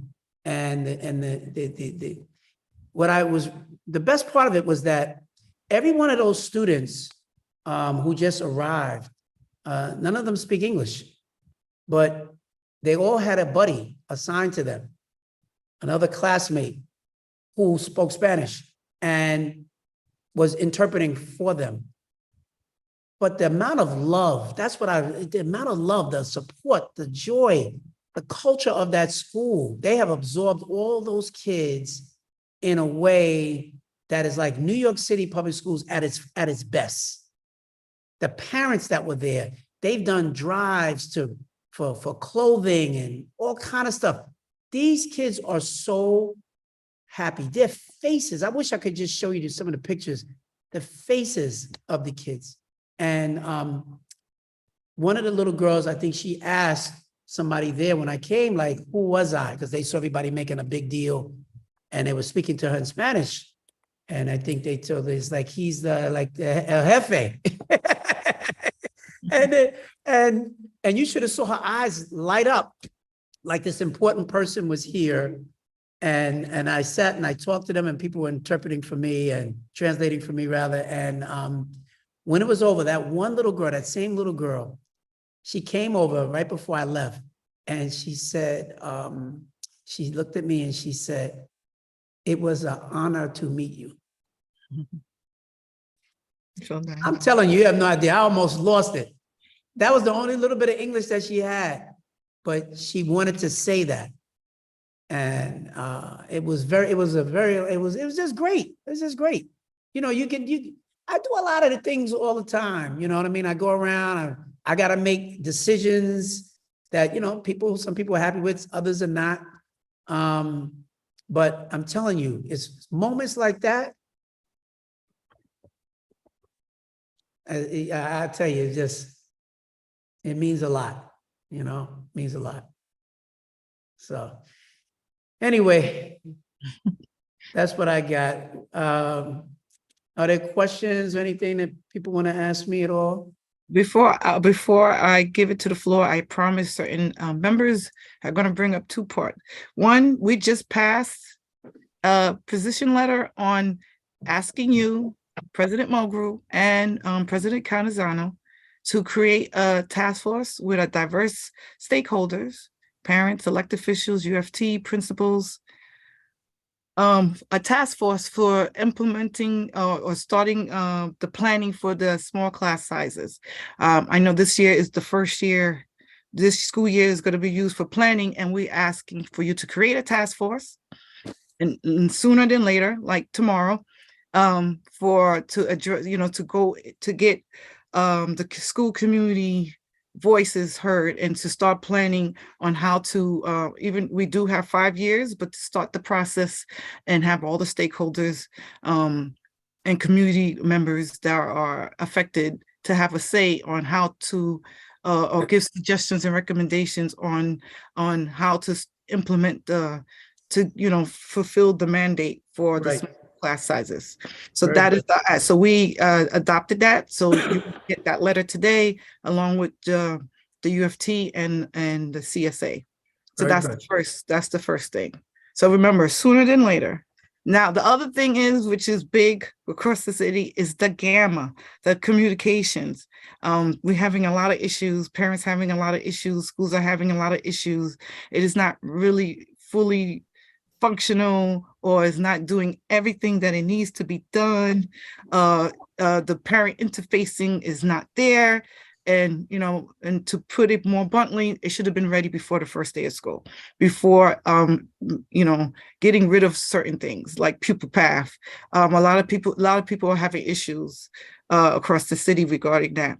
And I'm also hearing complaints that not all schools are using it or giving out the codes for their students. Parents are signed up for NISCA, but they cannot see anything regarding their children without the school giving them a code so they can add their children onto their NISCA account. It seems there's a miscommunication there that, you know, all parents or caregivers or legal guardians, etc., should sign up for NISCA, and they should be supposed to get access to see their children or child's information on there. So the parents have to sign up. But once they sign up, they need a code from their school regarding their children. And it seemed that this past week that there's certain, and I'm hearing it from the high schools, that they're not giving they're requesting their student code for their child and they're not getting it. So no, so I'm gonna stop there. It's come up before. So it's a new deal, and I think things always have problems when they're getting when we're starting something new. But I got it. Let me look into it, and we'll figure out how to get back and figure out what we can do there. I think the system that we had before, there was a problem. I think the system itself worked fine enough, but the company that was responsible for it was in a position where people's personal information was being co-opted. And so we had to kind of break ranks with them. So we would like to have had more time to do more preparation so everything flows smoothly. But sometimes you're just thrown into a situation where you got to make a change and there's nothing we can do about it. We just got to figure it out as we go. I think that's part of what we were dealing with here, but I'm going to look more closely at it. Awesome, thank you. So at this time, I'm going to stay quiet. I think those were the two main concerns, and I'm going to open to the floor to our members. To any questions, concerns, recommendations, advisory for the Charlie chancellor. has a hand up. Ms. Clark? Yes, good morning, Chancellor Banks. It's always a pleasure to be within your space. Good morning. Good to see you. Visiting schools, I've been visiting schools and, talking with teachers and principals. And I've noticed that we have we're trying to get that chronic absentee, to comes up. And after speaking with the attendants, the people who would come to the school to do their attendance, I was told that in the lower grades, it's not mandatory for them to be in school. I think it's kindergarten or first grade. Please don't quote me because I do not remember the exact grade that they did said to me. So my question is, if it's not mandatory for them to be in school, then how are we going to get them ready for third grade and to be reading and to be on task if it's not mandatory for the lower grades to be in school? So that was a little I was a little taken back and very concerned about that. So I don't know if that's news to me. I've never heard that. I mean, it's mandatory if you're from kindergarten on to be in school. Below 5 years old, I don't believe is mandatory. That's when we have these various child care providers and early child education centers that we work with and we develop as well. But no, after that, you have to be in school. So I don't know quite where that came from.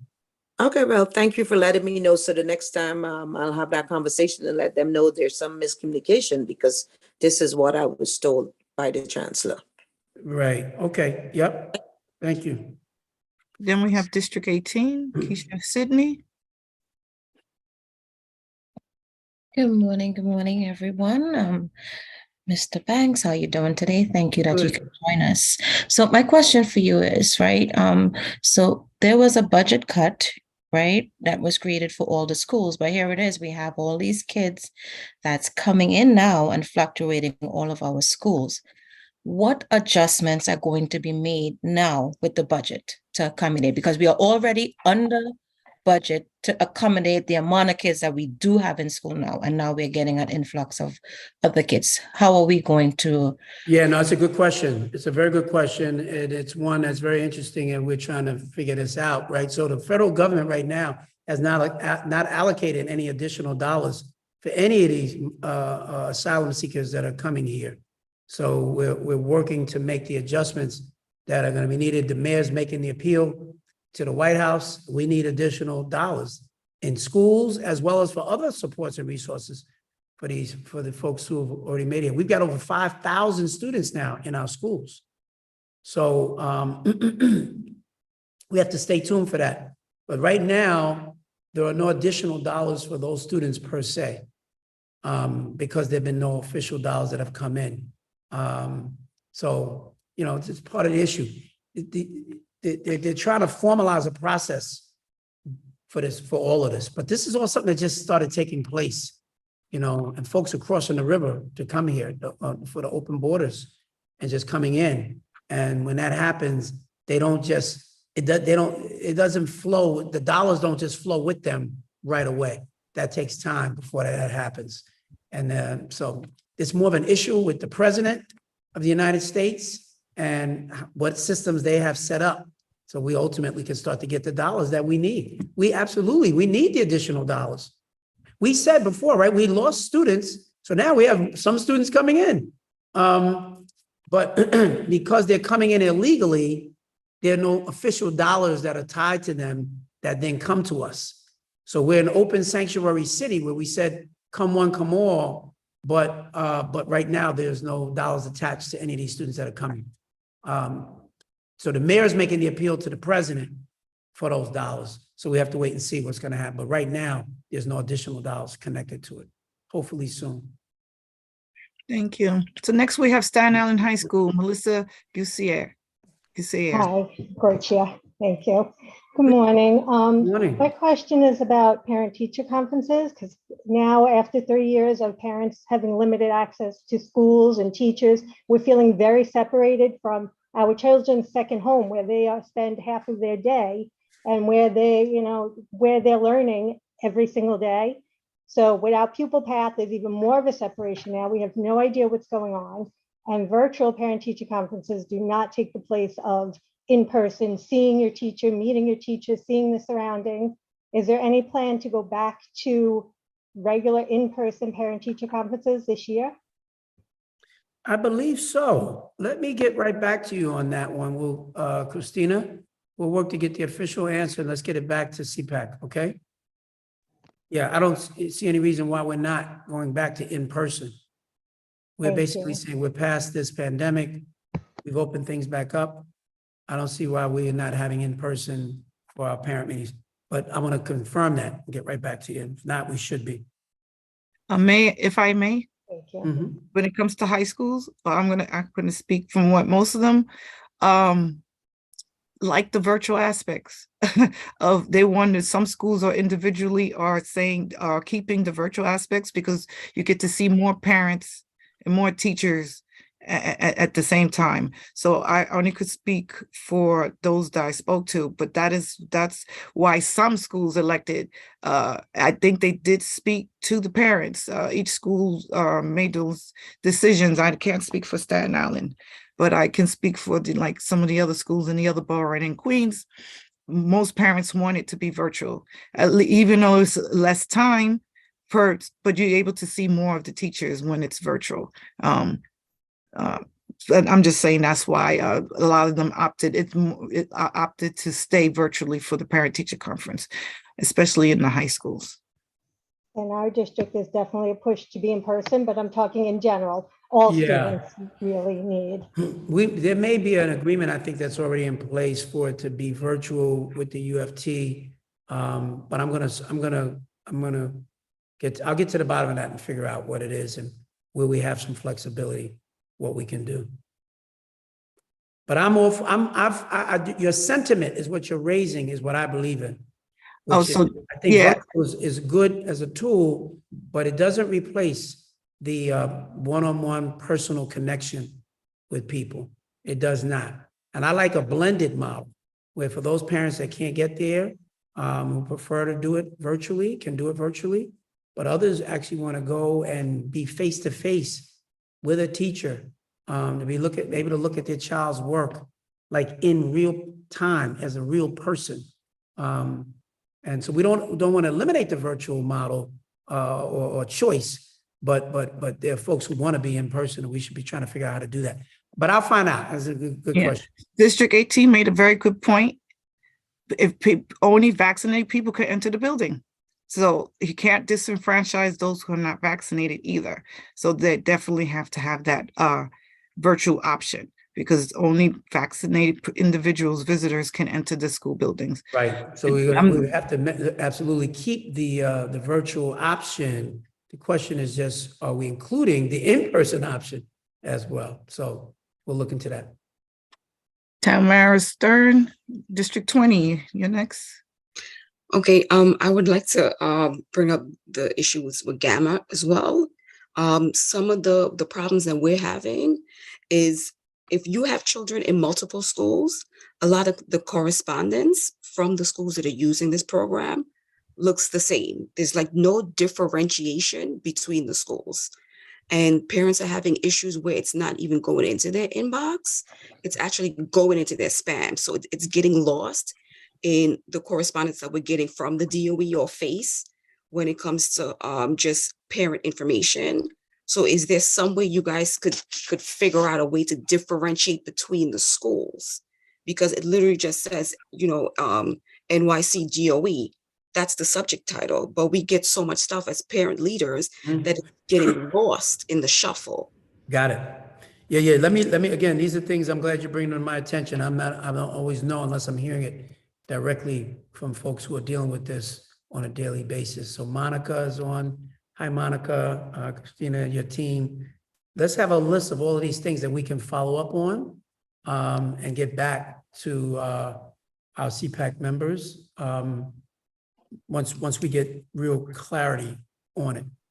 The gamma thing I know has been something that's been a real problem, so let's figure it out. Okay, got it. Thank you. District 2, Leonard Silverman.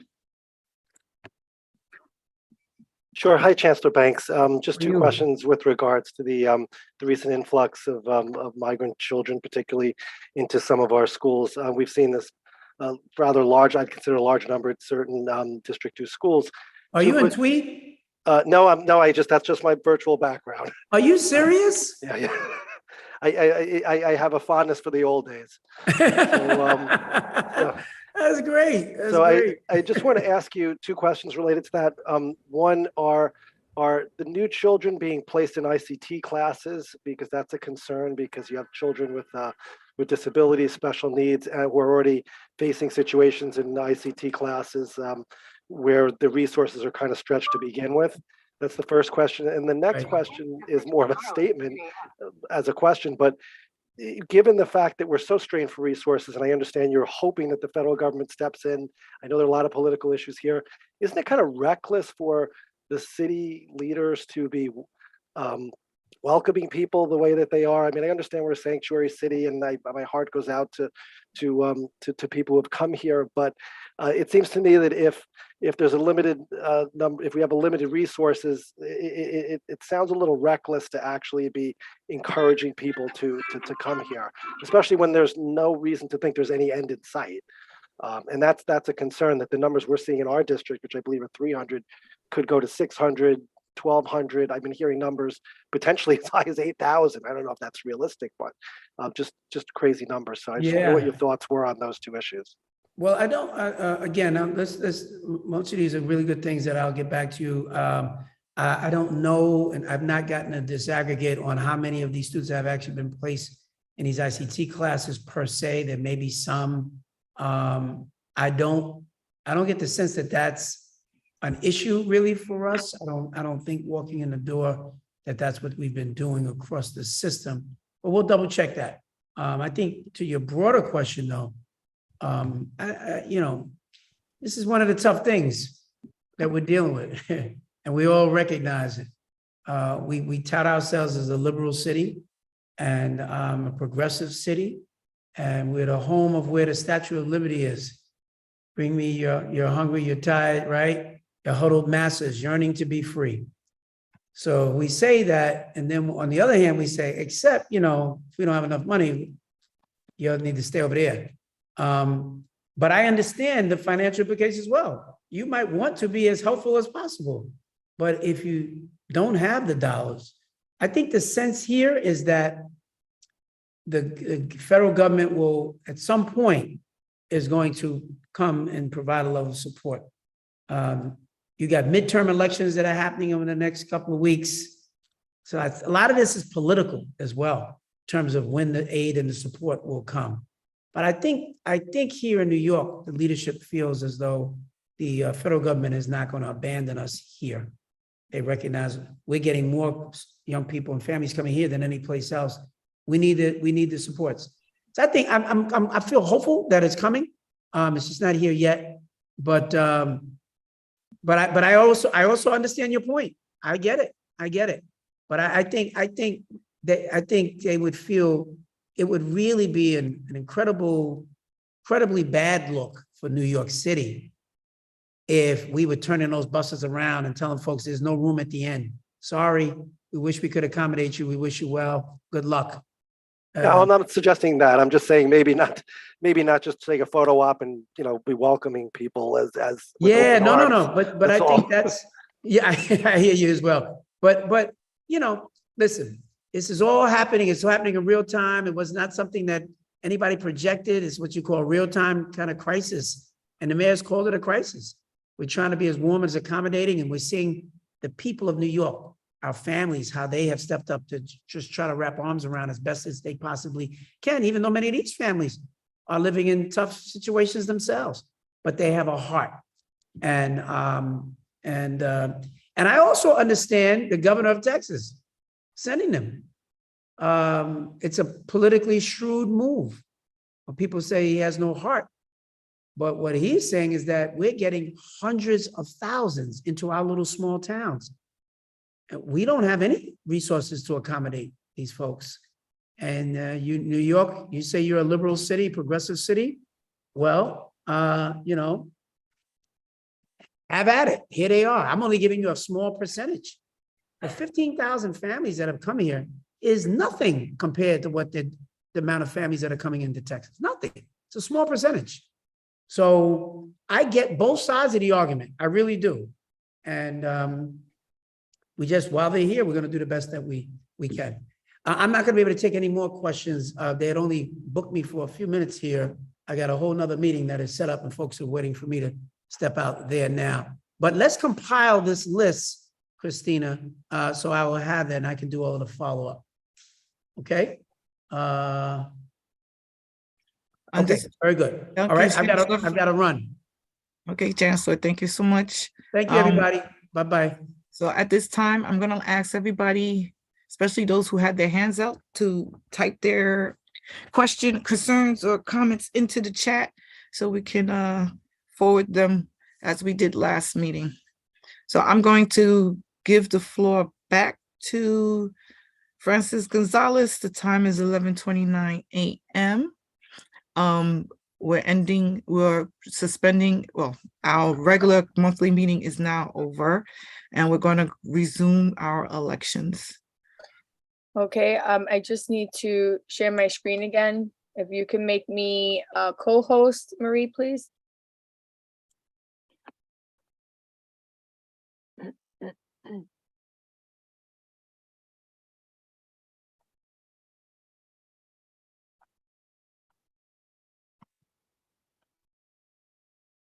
Well, I think I can, actually, I think I can share it.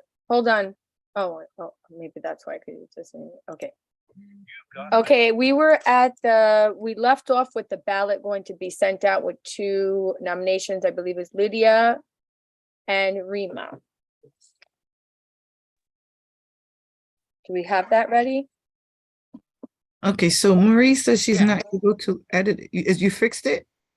No, it will not allow me to do that because unfortunately, even though the polls have already been added, unless you actually the host, Ms. Bender has been transferred. They won't let me edit it. So at this point, what it is listed as is just choice 1 and choice 2, since I can edit.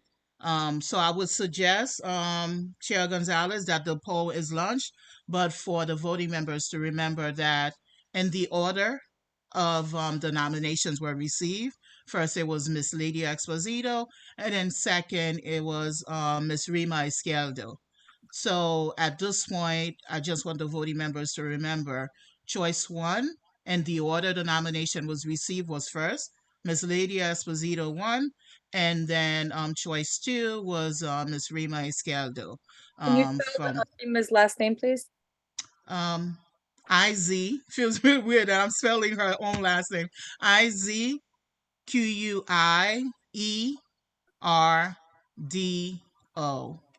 I just want to, make sure I'm doing it right. Okay, so I put it in the chat.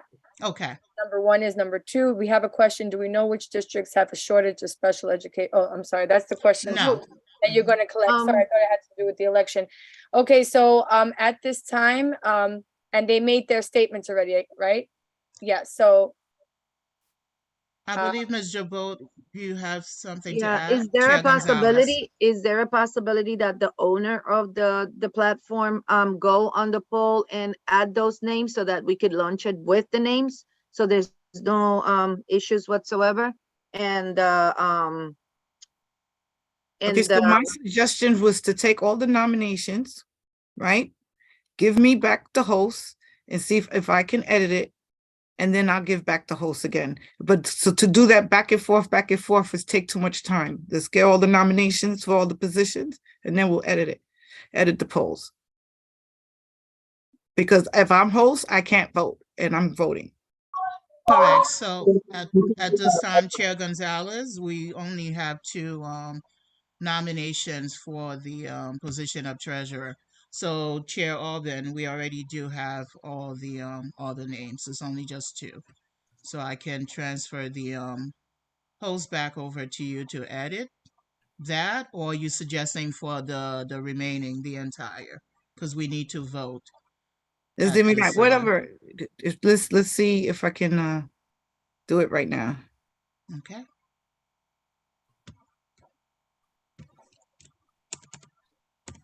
Because it might be an issue with Zoom, because the owner of the Zoom, the settings are so the co-host can't edit them. So it might be a Zoom issue. It might be actually a technology issue. But give me back the host.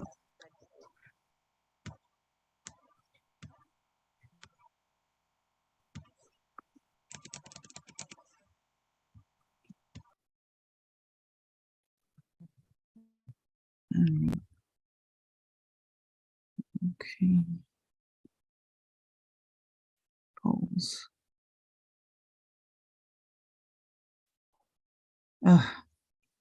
Okay. It's not letting me do the polls because again, this is Jimmy, and Jimmy is on another device. I can't edit it. Jimmy would have to edit it. Yeah, the polls needs to be on the actual meeting link. Edit it. Yeah, I'm the one who started the meeting, but Jimmy's also logged into this account. So she's also on, so maybe she'll be able to do it. But it won't allow me to do it because it's another device is using this account. So is everyone good? I put it in the chat, the two names, who's number one was Lydia, number two is Rima. Are we good with launching what we have now?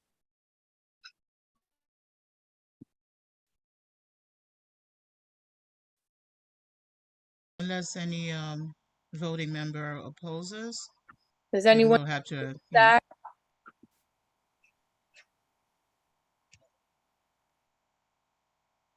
Anyone? Going what? Yeah, Jazzy, the names were shared.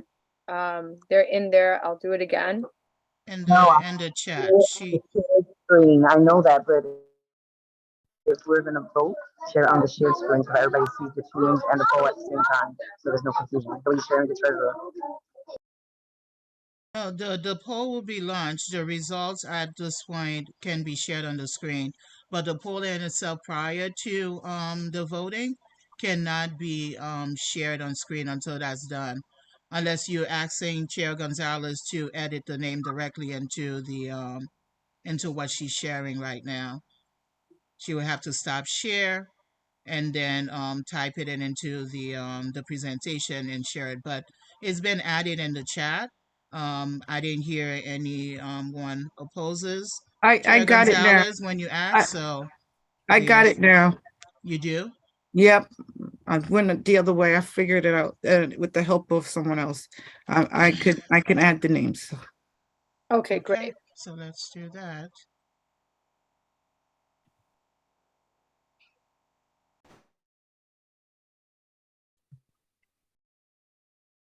Let me make sure I spell people's names correctly.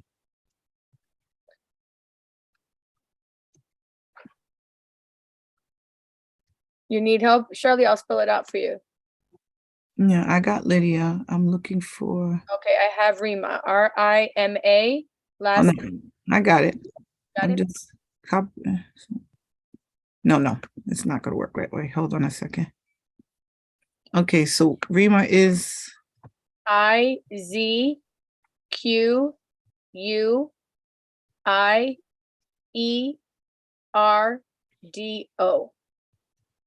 All right.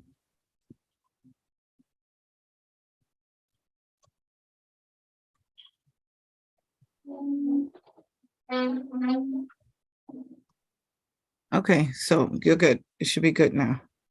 Okay.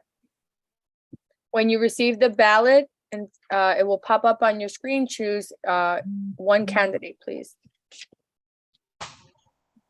Chair Albin, have you released the host back? I made you host before I even corrected the poll, so. Okay. May I lounge? Oddly, on my end, I no longer have the polling May I lounge it? feature. Hold on one second. I'm just gonna double check. I'm not able to see the poll anymore. Hold on one second. Marie needs to be put as co-host on the where it says RP. Well, she could do that herself because she's the host. No, Oh, it was the other one. I see what happened here. It has to be, okay, let's do that. And if you Should want, have been the other one, yeah. if you Just a want, second. Should be on right now.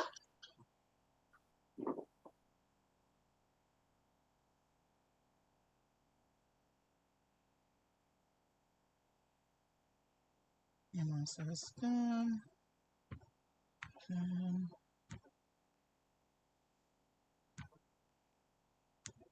Should be this one, the first stop one.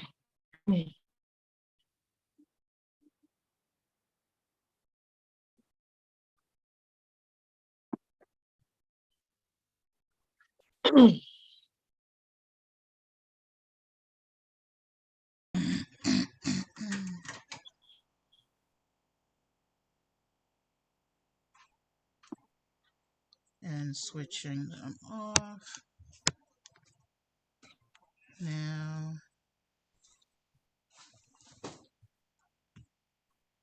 Okay. Now we are clear. Go ahead, Mr. Bode. You can launch the poll at this time. It's done. Okay.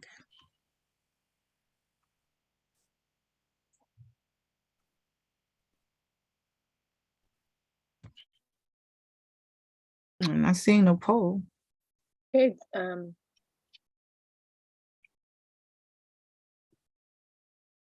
You have not received the poll?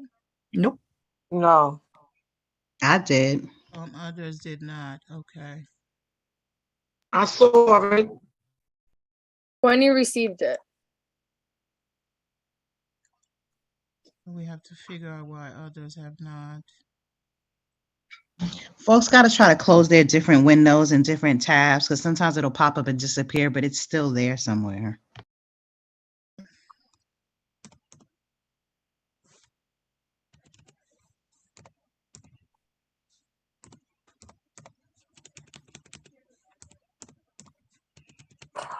I was able to find it. I was able to Yes. find it now, yes. Okay. All right.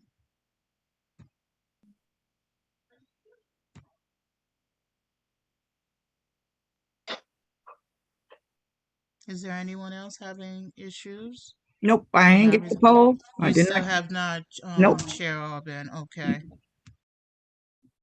Can Shirley send her vote to privately, Marie?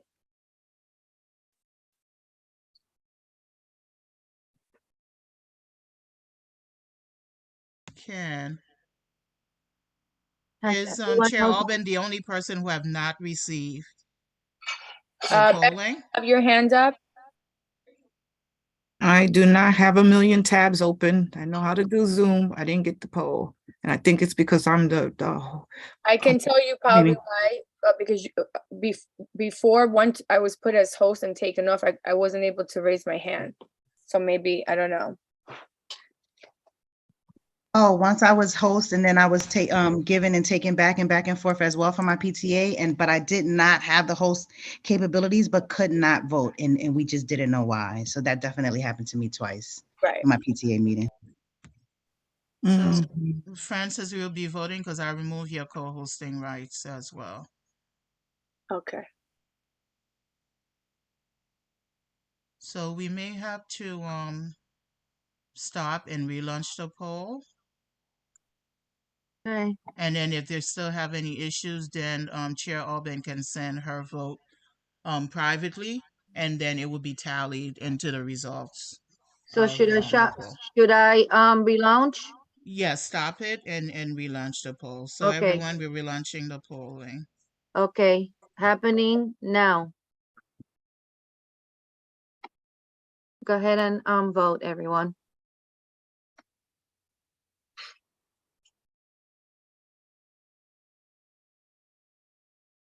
Shirley, did you get it this time?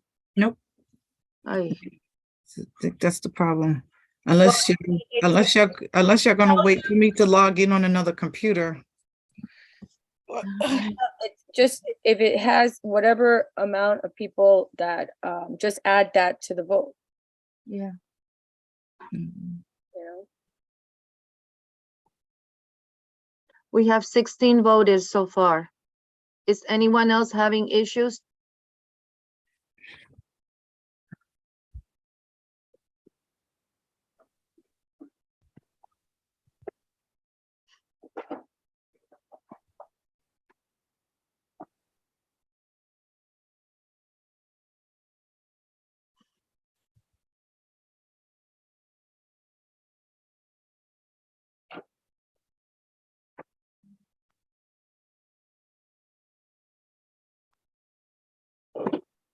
District 30, you have your hand raised. Ms. Becca?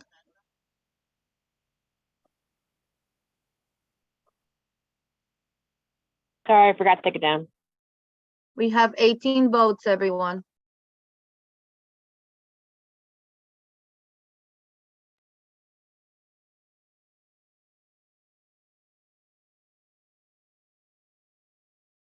We have 19. Is that out of 20, Lourdes? 19, and it says 27 people here. How many do we have of voters? Not everybody gets to vote. Right, so how many do we have voters? It should say it on the launch thing. It said it before. No, because right now what it says is 19 out of 19. Okay, 21. We're waiting for 21. Thank you, Jessica. Okay, we have 19 out of 21. Yeah, I'm sorry, I didn't vote And I yet. believe it's Shirley- because Shirley's number Chair 20. Albin has not, yeah, and then one more. Anyone else having issues with the poll? Besides Shirley? Or is anyone abstaining from voting?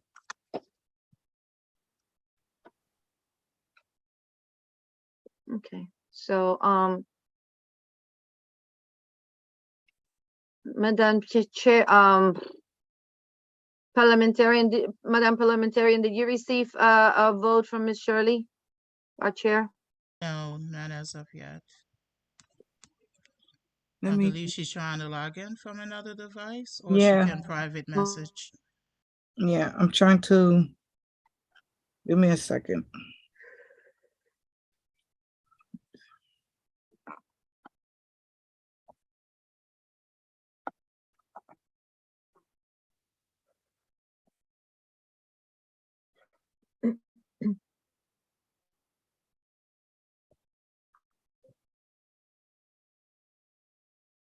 You've been admitted.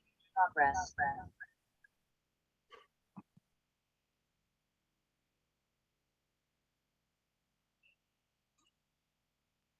Okay, I voted. Okay, Okay, excellent. So that makes it 20. There's still one outstanding. I think we have all the majority. No, since we're using the poll, is there anyone else that's having an issue, or they're choosing to abstain, or? All right, we have 28 now. We have 27. There's one device that has to be removed. So we'll have the. Marie, I think that's your other device. No, we had 27 prior to Chair Albin logging into another device. Now that makes it 28. with her still being on the platform. So I should still have 27.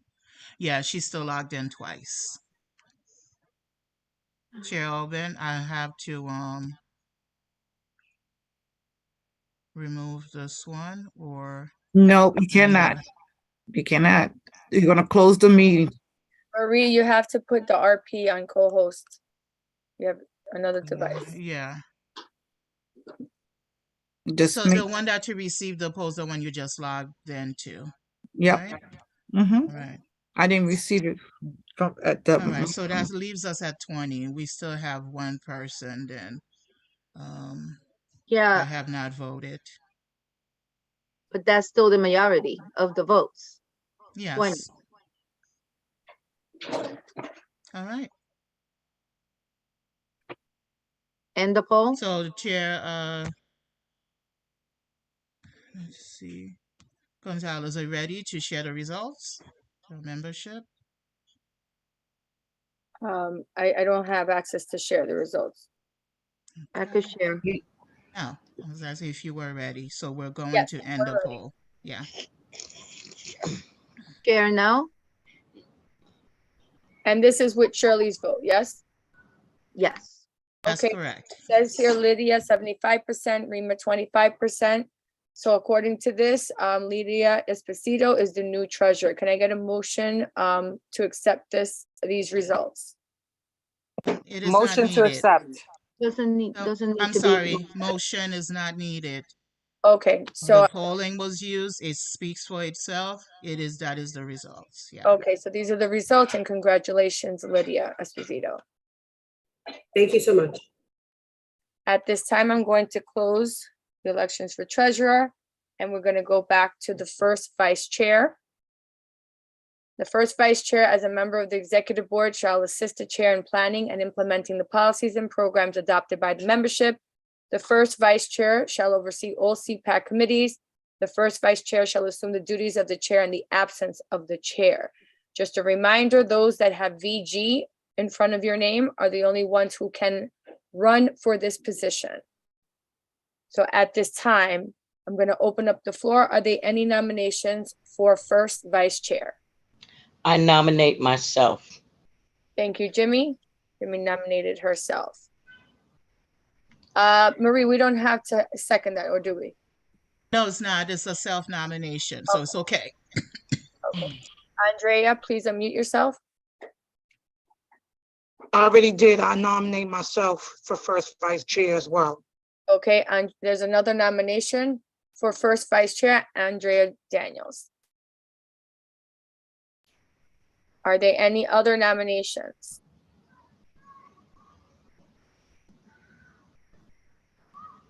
Check in the chat.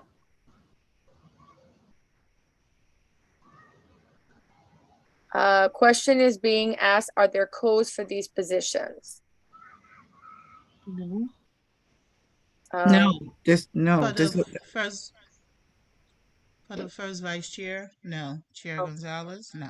No, this position is the sole person position. Okay, so we have 2 nominations. Are there any other nominations? I would like to nominate Angela Torres. Angela Torres, there's a nomination for you. Can you mute yourself, or do you accept the nomination for the first vice chair? I do accept the nomination for first vice chair. Thank you. Okay. So we have 3 people running for the first vice chair. Are there any other nominations? I'm sorry, who nominated Angela? What district? Rima, Bronx High School. Thank you. Bronx High School. Okay, I'm checking. I don't see any other hands raised. I'm checking in the chats. And I don't see any other nominations. We have 3 nominations so far. So going once, going twice. At this time, I'm going to close out the nominations for the first vice chair. We have 3 people that have nominated themselves. While we get the polls ready, I'm going to give everyone a chance to speak. You have up to 2 minutes. I believe the first one was, hold on one second. Jimmy. Ms. Jimmy Brown is the first one, Chair Gonzalez. Jimmy Brown, can you please unmute yourself and make a statement to our community? I would like this position to continue to be a parent leader and speak out for all children and their parents. And most of all, I am a grandparent and I have 3 children that's in the school system, and all my children have gone through the public school system. And I am truly an advocate, as well as being a former school teacher myself.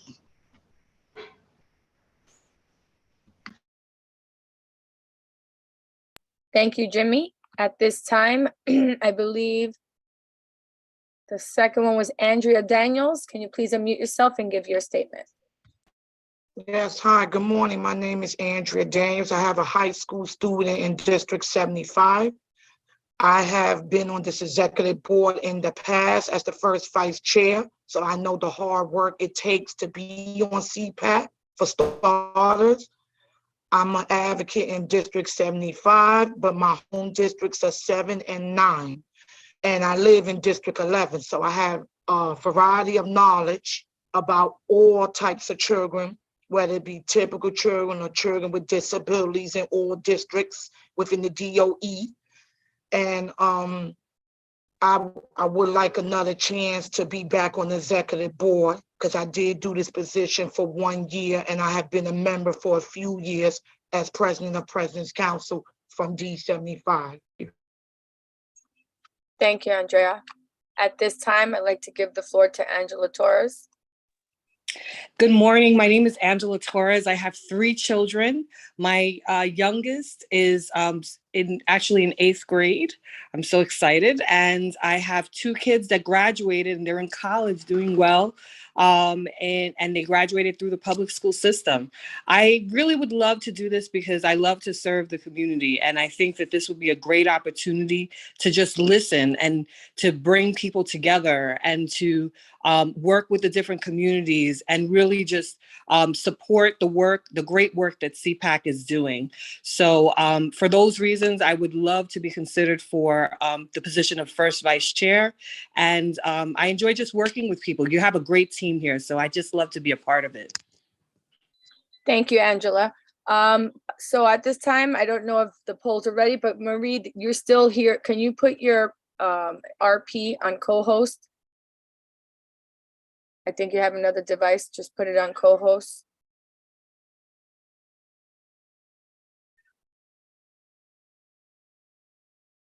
And Becca, you have a question? No, sorry, just having technical difficulties.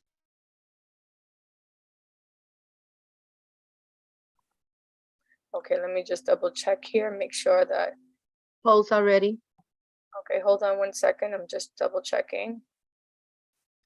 Okay, everyone is good to go. You can launch the poll. Please Launching. one candidate. Sorry. Launching now. Cast your votes. Your votes.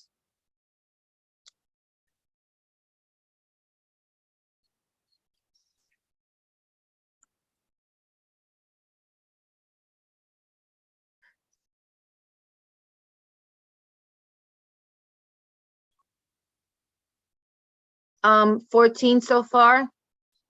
15, 17, 16, sorry. Shirley, can you cast your vote? I did. Thank you. Okay, cool. Thank you. 17.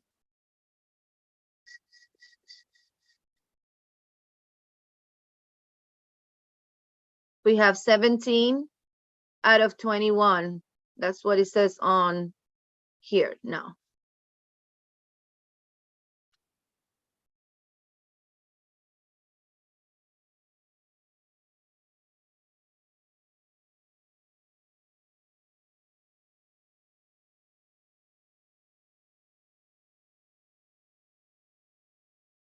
Okay. So there's 4 outstanding? Yes, Unless you're we have having only some issues we or have 17. let us know if you did not receive the poll or there's any technical difficulties.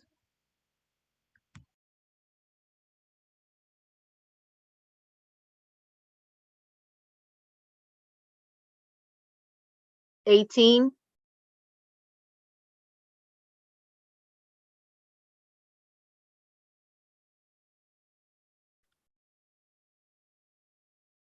We're missing 3 votes.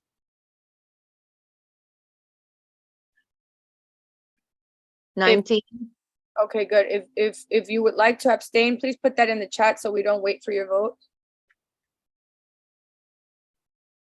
I'm sorry, but then it's not anonymous. Yes, yeah. Right. Thank you. So then send I was it just listening. to Marie. No, just give them some time, allow them time to vote. That's, yeah. We have We're 19. close. We We have have 19 out of 21. So just waiting on Okay. two more. We need 2 more.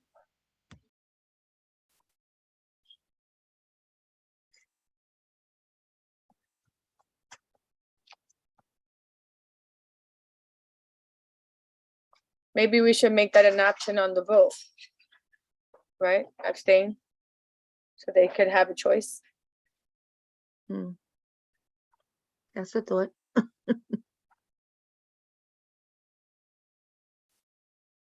We have 20. Just a few We have 1 more. moments We need more. 1 more.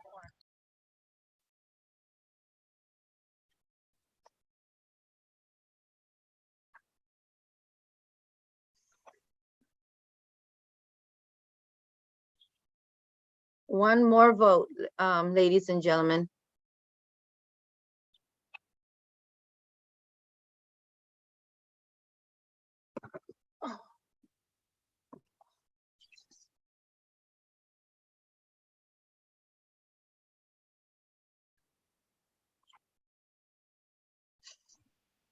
So Chair Gonzalez, another minute, we would close out the poll. It's been on long enough. So another minute and we'll end the poll. So please make your final. Anyone having issues getting the poll, please let us know.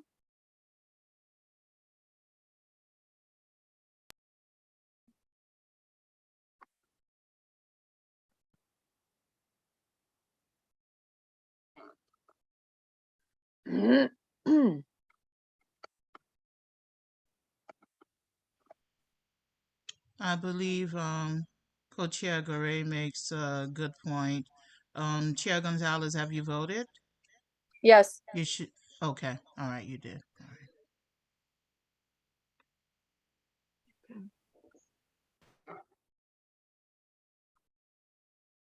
So that means that one is still outstanding from someone. It's gonna be 5 minutes that it's open.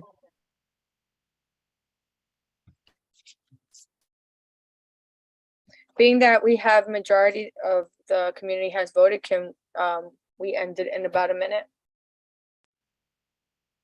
Yes, we can. Just another minute. We will end the poll. So, final call. Cast your vote.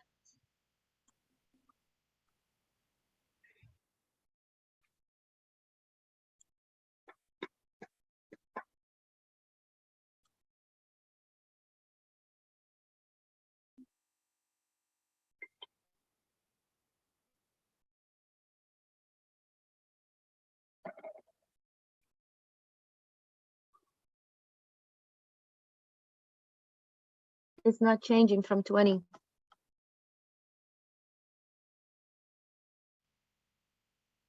All right. So, Chair Gonzalez, this was the final call. Okay, fine. At this time, we're going to launch the poll. End it. Share the results. Yes. End it. And share. We have a runoff. We have a runoff with 35% for Jimmy Brown and 35% for Angela Torres. Andrea Daniels had 30% of the votes. So we have a runoff. We need to do a runoff.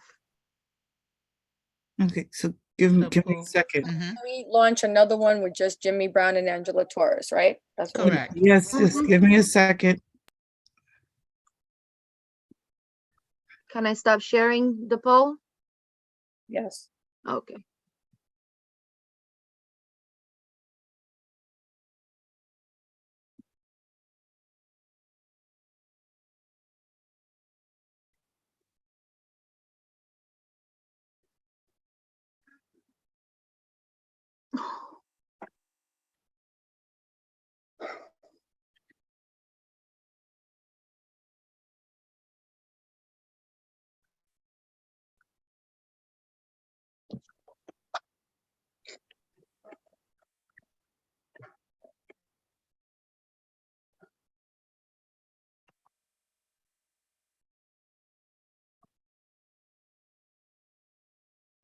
Okay, we're at Chair this time, Gonzalez, while we we're have a waiting, request in the chat. yeah, while we're waiting, we have a request for both candidates to speak again.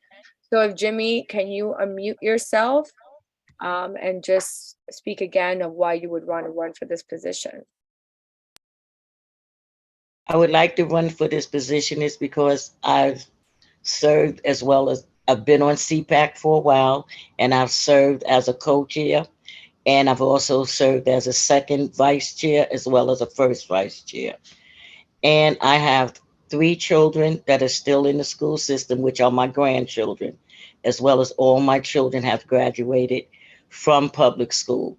And I sit on quite a few things. I sit on DLT, and I've been in the school system as a special ed teacher as well as a general ed teacher. And I feel that I can continue to do the work that I've been doing for years on.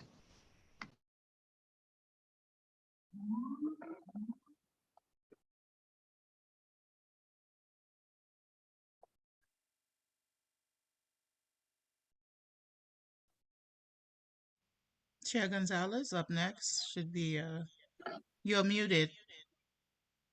Thank you, Jimmy. At this time, Angela, Torres, can you please unmute yourself? Surely. Thank you so much. Again, my name is Angela Torres. I'm very committed to doing this work, and that's the reason why I would like to be considered for first vice chair. Although I have not served on the CPAC executive board before, I do come with a ton of experience. I have been PTA president at several schools, both in elementary, middle school. I also am on Community Board 10. I serve as the chair of the Youth and Education Committee, and so I work with, many other schools beyond the schools that I work with as President's Council President for District 8. I really want to do it because I want to help and support this, and I feel that I have a lot of the skills and organizational skills that will be necessary for this. And I'm just excited to work with a wonderful team and help support them and, give my ideas, hear their ideas, and just make things even better from where they are. Thank you so much. Thank you, Angela. At this time, are the polls ready? Madam Chair, one of the names for Shirley has to be made a co-host. Okay, so if I'm not getting the polls, if you make this, I'm not getting the polls. I'm already a host because I'm editing the polls, so I'm not getting it. That's why I'm logged on into the other one. I can't edit it. And then if you make the other one a co-host, then I won't be able to vote. You won't be able, you got it. I got it. I understand. So I'm not getting the polls on 2 computers. That was the issue in the first place. But Got it. the polls are ready. Okay. Let's go there. I listed it as runoff, so you Yep, can I see it. I see it. Madam Chair, ready to launch? Francis? Yes, I'm ready. Okay, so launching now. Please cast your votes.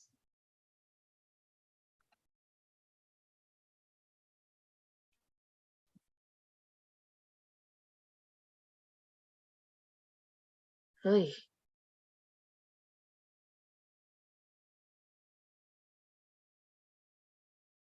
Okay, we have 18. 18 out of 21. 19 out of 21.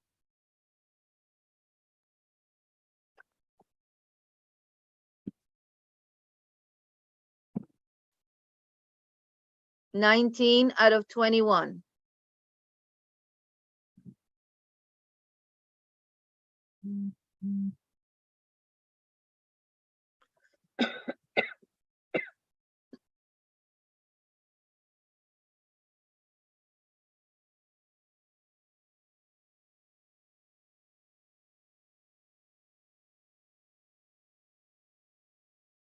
We're still at 19.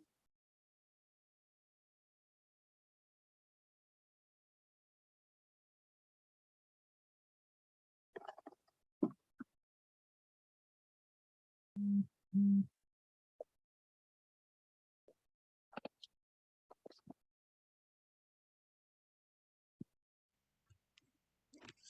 have Just waiting 20. on We have 20. Just waiting on, again, on the last one, since we have 20. And just as a reminder for the record, there's 27 participants. 6 of us are actually co-hosts, and so the remaining is 21 eligible voters.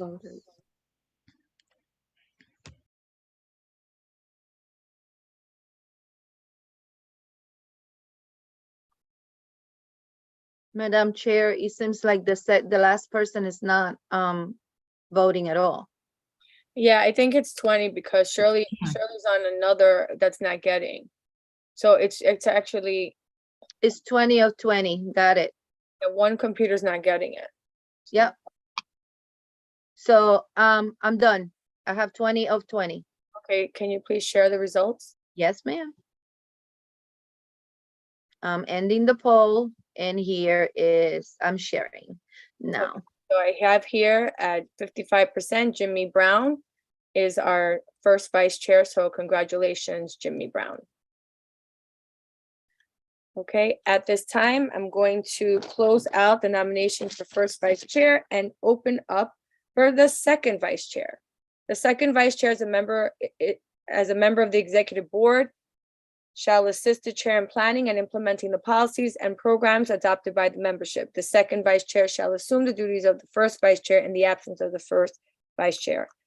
Do I have anyone who would like to nominate themselves or nominate someone else? I nominate Angela Torres. Okay, Angela, do you accept that nomination? I do accept. Thank you so much. Okay, I see Lisa's name.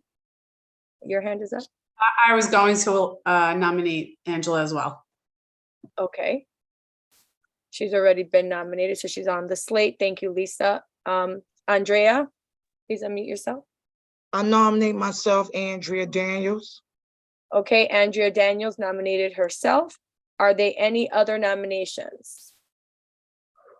Lisa, can you please put your hand down unless you have another question? Unfortunately, I don't know how to do that. You just did it. Okay. I did it. It's okay. Okay, thank you, Marie. I Are there apologize. any other nominations? Okay, let me check the chat.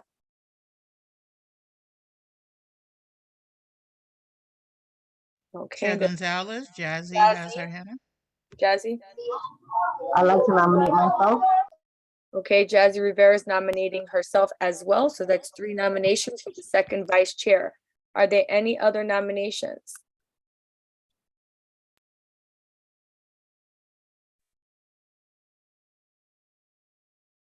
Check the chat again.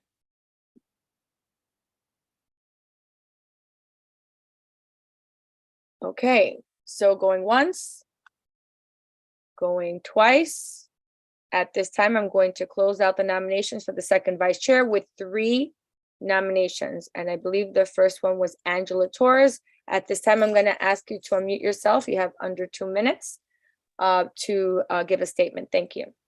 Sure. Hello again. My name is Angela Torres. And as I mentioned before, I have 3 children. And 2 of them through the system, through the public school system, and 1 of them is still in the public school system. I really want to do this position of the second vice chair because I feel that I have a lot of skills that I can bring to the table. I'm very good at organizing. I'm very good at, writing. And I feel that I would be able to advocate for each one of you and be your voice and also be your ear, because I feel that very strongly that a lot of times by listening, that's where we learn and where we can kind of grow together. I want to do this because I feel that this is an opportunity to be part of. I don't know why is it like this, but Please mute I just wanted yourself, to know please. because I'm like, I Okay. know you know these things. Okay, got it. So I was going to close and saying, I really would like to do this because I feel that I have something some added value that I can bring to the table. And I just look forward to supporting all of the work that's already being done. And so I would love to have the opportunity, and I commit to you that I would give it my 150%, because that's the type of person that I am. I'm a great multitasker and ready to serve. Thank you. Thank you, Angela. At this time, I want to ask Andrea Daniels to please unmute yourself and give your statement. Yes, hi. Good morning, everyone. I have two young adults rather. One that's been out of the DOE system, who also has special needs, but she was in general education class. And she went to college and she now has a job. She's 23 years old. My youngest is 18, well, just turned 19, and she's in District 75 high school at the Bronx High School for Visual Arts site. And I love to do this work. I'm willing to work with anyone. I just want to continue what I did when I was on CPAC previously when I was the first vice chair. And I have been a member for a few years on CPAC. And they keep voting me in as the president of President's Council, which is why I keep being a member. I'm on DLT, District Leadership Team. I'm on the Hill Ambassadors initiative also with another CPAC member that's on here. And I'm on a lot of councils and committees, and I also was on CCD 75 for a year as well. So I have a lot of experience. I have a lot to bring to the table as well, and I would like to continue in addition to the work that has already been done through CPAC. I want to continue to advocate for all of our children in DOE, especially the kids with special needs, no matter what district, even though my expertise is in 75. I also come from District 7, 9, and I live in 11.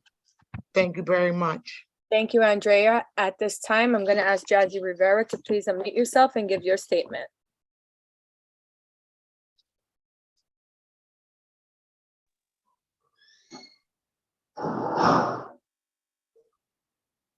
Can you guys hear me? Yes. Okay, so good afternoon, everyone. My name is Jazzy Rivera. I was the former recording secretary for the CPAC. My experience that I bring to this council, I served as president of President's Council in District 32 for the last 4 years. I've been a PTA president for the last 9. I served as a president in high school, middle school, and elementary school. I am my district healing ambassador, and I am my school's family healing ambassador. I bring to the group and to all of you to serve and have all parents' voices be heard. And I just look forward to continue to working on the executive board team. Thank you so much, Jazzy. At this time, Maria, are the polls ready? Or Lourdes? Yes. Yes, they are. Okay, can we launch them, please? You may cast your votes now.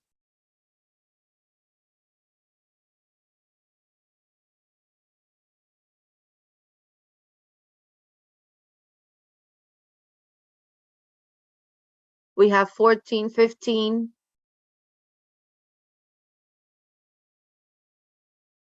$17.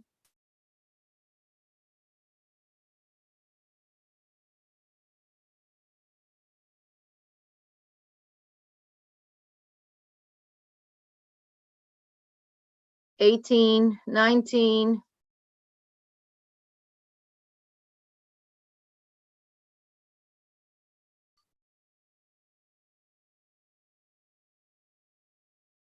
We have 19.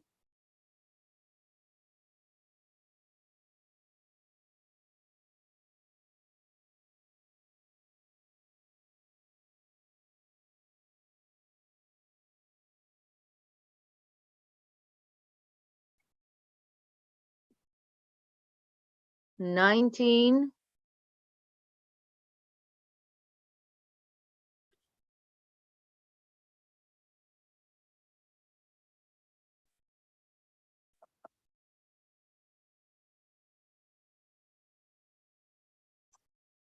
Is anyone having any trouble with the poll?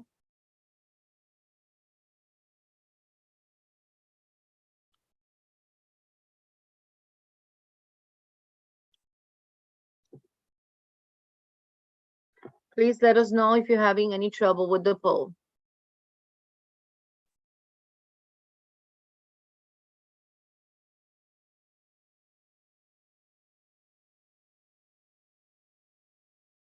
We still at 19.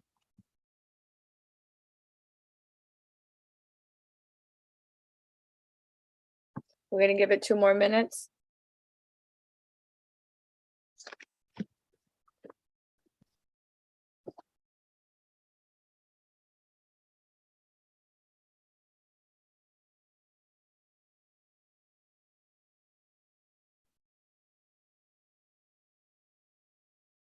We need one more vote.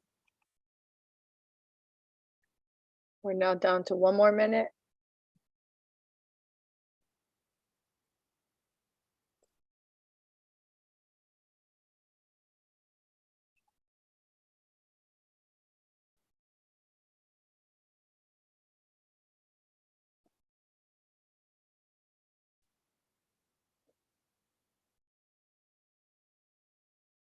Still at 19.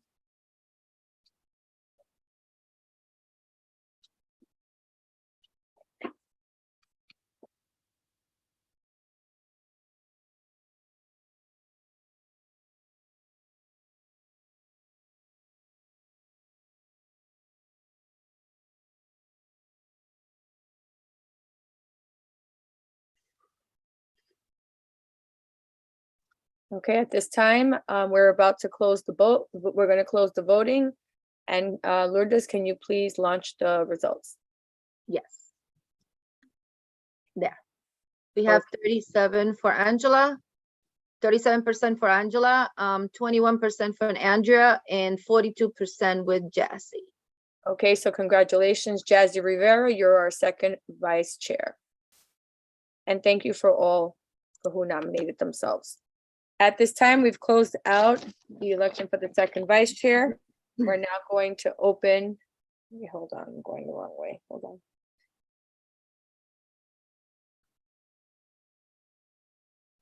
Corresponding secretary. The corresponding secretary, as a member of the executive board, shall assist the chair in planning and implementing the policies and programs adopted by the membership. The corresponding secretary shall be responsible for distributing notice of all council meetings. She or he shall be responsible for maintaining an accurate and updated list of the membership with contact information. She or he shall be responsible for forwarding communication to the chair, preparing correspondence at the request and subject to approval of the council and or the chair, maintaining a membership listserv and maintaining a record of incoming and outgoing correspondence. The corresponding secretary is responsible for maintaining the CPAC website, including an email address for general inquiries. At this time, I'm going to open up the floor for any nominations for corresponding secretary. I see Shirley's hands. Yes, I am going to nominate Angela Torres for corresponding secretary. Okay, a nomination for Angela Torres has been submitted. Angela, do you accept the nomination? I do accept. Thank you so very much. Okay, thank you, Angela. At this time, I see Andrea, your hand is up. I nominate myself for correspondence secretary. Okay, so we have Andrea Daniels, who just nominated herself. Are there any other nominations? Okay, I don't see any hands raised. I'm looking in the chat and I don't see anything in the chat. Going once, going twice. At this time, I'm going to close off the nominations for corresponding secretary. We have 2 nominations. We have Angela Torres and Andrea Daniels. At this time, Angela, if you can unmute yourself and give a statement while we get the poll ready. Sure. Hello again. My name is Angela Torres. I have 3 children in the system that have gone through the system. 2 of them completed and they're in college. And I've actually been involved in PTA from when my kids that are in college, from when they were in school. And so I have a lot of experience. I've served on many committees. I serve on the DLT. I serve on SLT. I've done so in various different schools. And I want to serve the community. I want to be able to work on the executive board and bring my knowledge, bring my expertise, and I think that I would really do well in the role of corresponding secretary. So for those reasons, I would like to do it. And again, I think it's just about teamwork, partnership, and making and trying to make things even better, more organized. I love organizing things. That's like my thing. And so this would be just an honor and a pleasure to be able to serve. And again, I work on Community Board 10. And so I know what it is to, run a committee. I know what it is to work on committees, and I know what it is to have to keep good records. And so I think all these things would come as a help. So here to help and here to serve. Thank you. Thank you, Angela. At this time, Andrea, can you please unmute yourself and give your statement? Yes, hi. Good afternoon. It's Andrea Daniels again. I am currently the president for President's Council. I've been the president of D75 President's Council for about 5 years now. So I'm perfectly capable for the position of corresponding secretary. I've actually done all positions on all different boards, whether it be PA, PTA, DLT, SLT. And also I was a former CPAC member on the executive board as well. I also was a CCD 75 council member for a year as well. So I'm on several different councils and committees.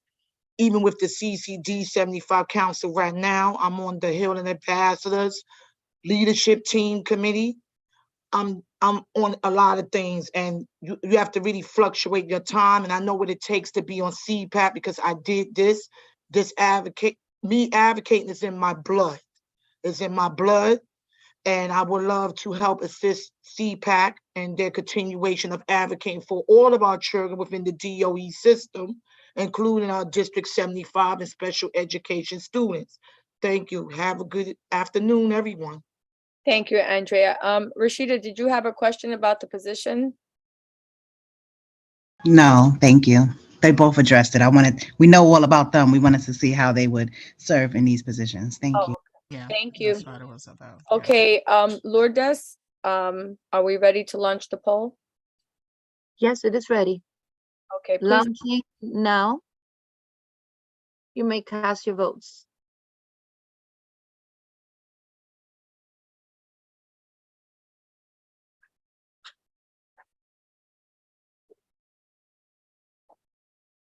$14, $15, $16, $17, $18, $19,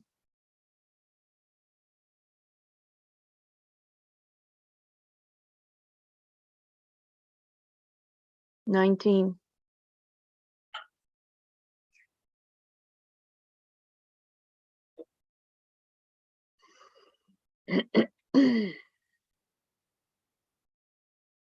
still on 19.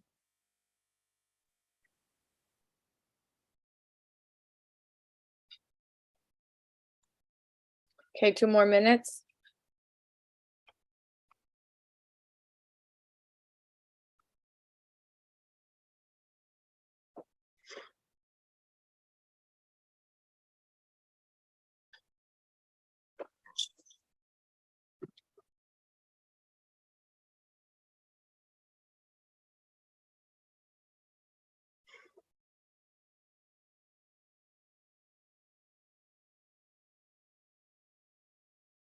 Still on 19, Madam Chair.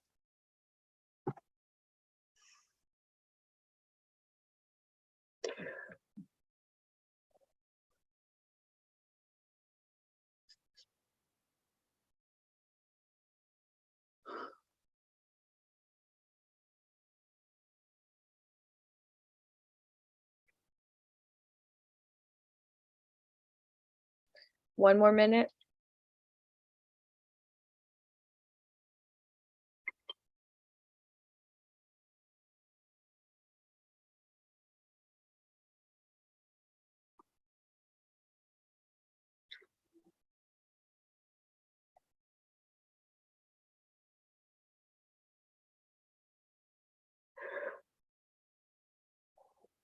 Excuse me.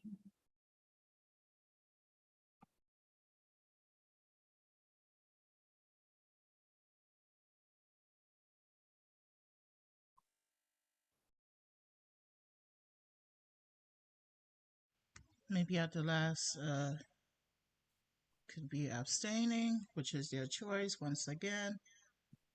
But Chair Francis, last call to cast your vote. One more vote remaining. Okay, at this time, 2 minutes have passed by. We're going to close out the poll, and if Lourdes, if you can please launch the results. Yes, ma'am.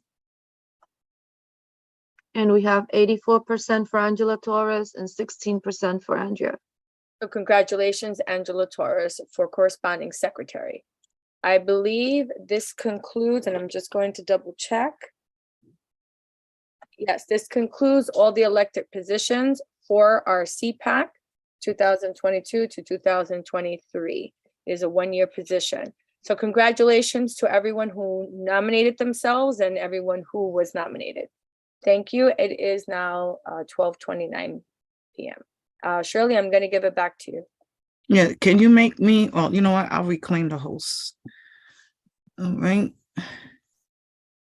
Thank you. So I would like, let's give a round of applause for our election team. It is, oh no. Thank you. Hold on, bear with me. Randy, you want to say some words while I bring up back the slides? I have to bring them back up. Sure. I would just like to say thank you to everyone who worked hard on these elections to make sure that they happened. And thank you for voting in this new executive board. We look forward to working with everyone this year and to continue the work that we've been doing and to just full steam ahead.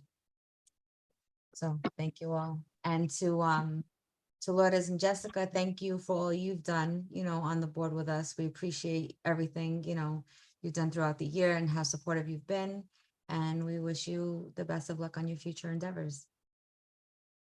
Thank you, Madam Chair. It's been a pleasure working with all of you. I really enjoyed being here for so many years.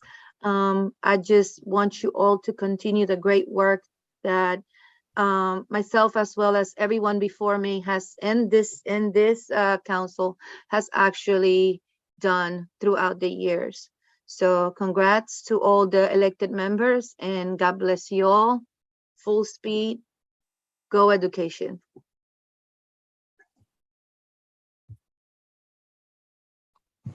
Okay. So Marie, you want to, not Marie, Jessica. I just sort of want to echo what Lourdes said. It's been a real pleasure. I'll be watching all of you on YouTube, and I have a few people's phone numbers, so I'll be happy to text you my questions. But I just hope that you keep going.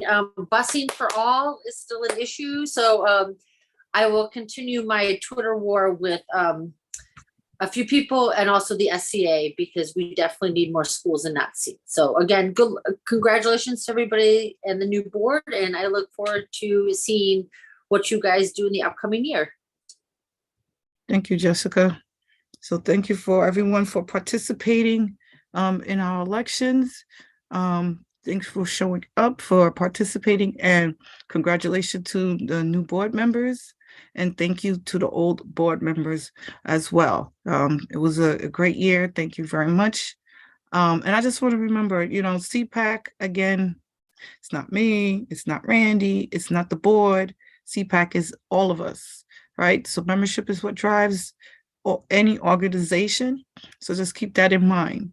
We all have a voice. We all represent our individual president's council, and together we can make CPAC great and do the roles it's supposed to be, supporting one another, right? We're all parent leaders. We're supposed to support one another. We support our constituents. We're supposed to build capacity. This is what I'm looking for the new school year, to build capacity, right? Build parent leaders, develop parent leaders. Let's make the parent voice stronger across the city, in every single borough, every single district, every single school. So the next CPAC meeting is November 10th, Thursday. I am going to ask the members to hold off one more time. I would like to wish for those who celebrate Halloween, and this is not only a holiday for kids, some of us really like to dress up and eat candy. So happy Halloween for those. And I don't know why that is playing. Well, that's technology for you. Let me hold on a second. There you go. All right. So I'm going to stop the recording. I'm going to stop the live stream and just ask everyone.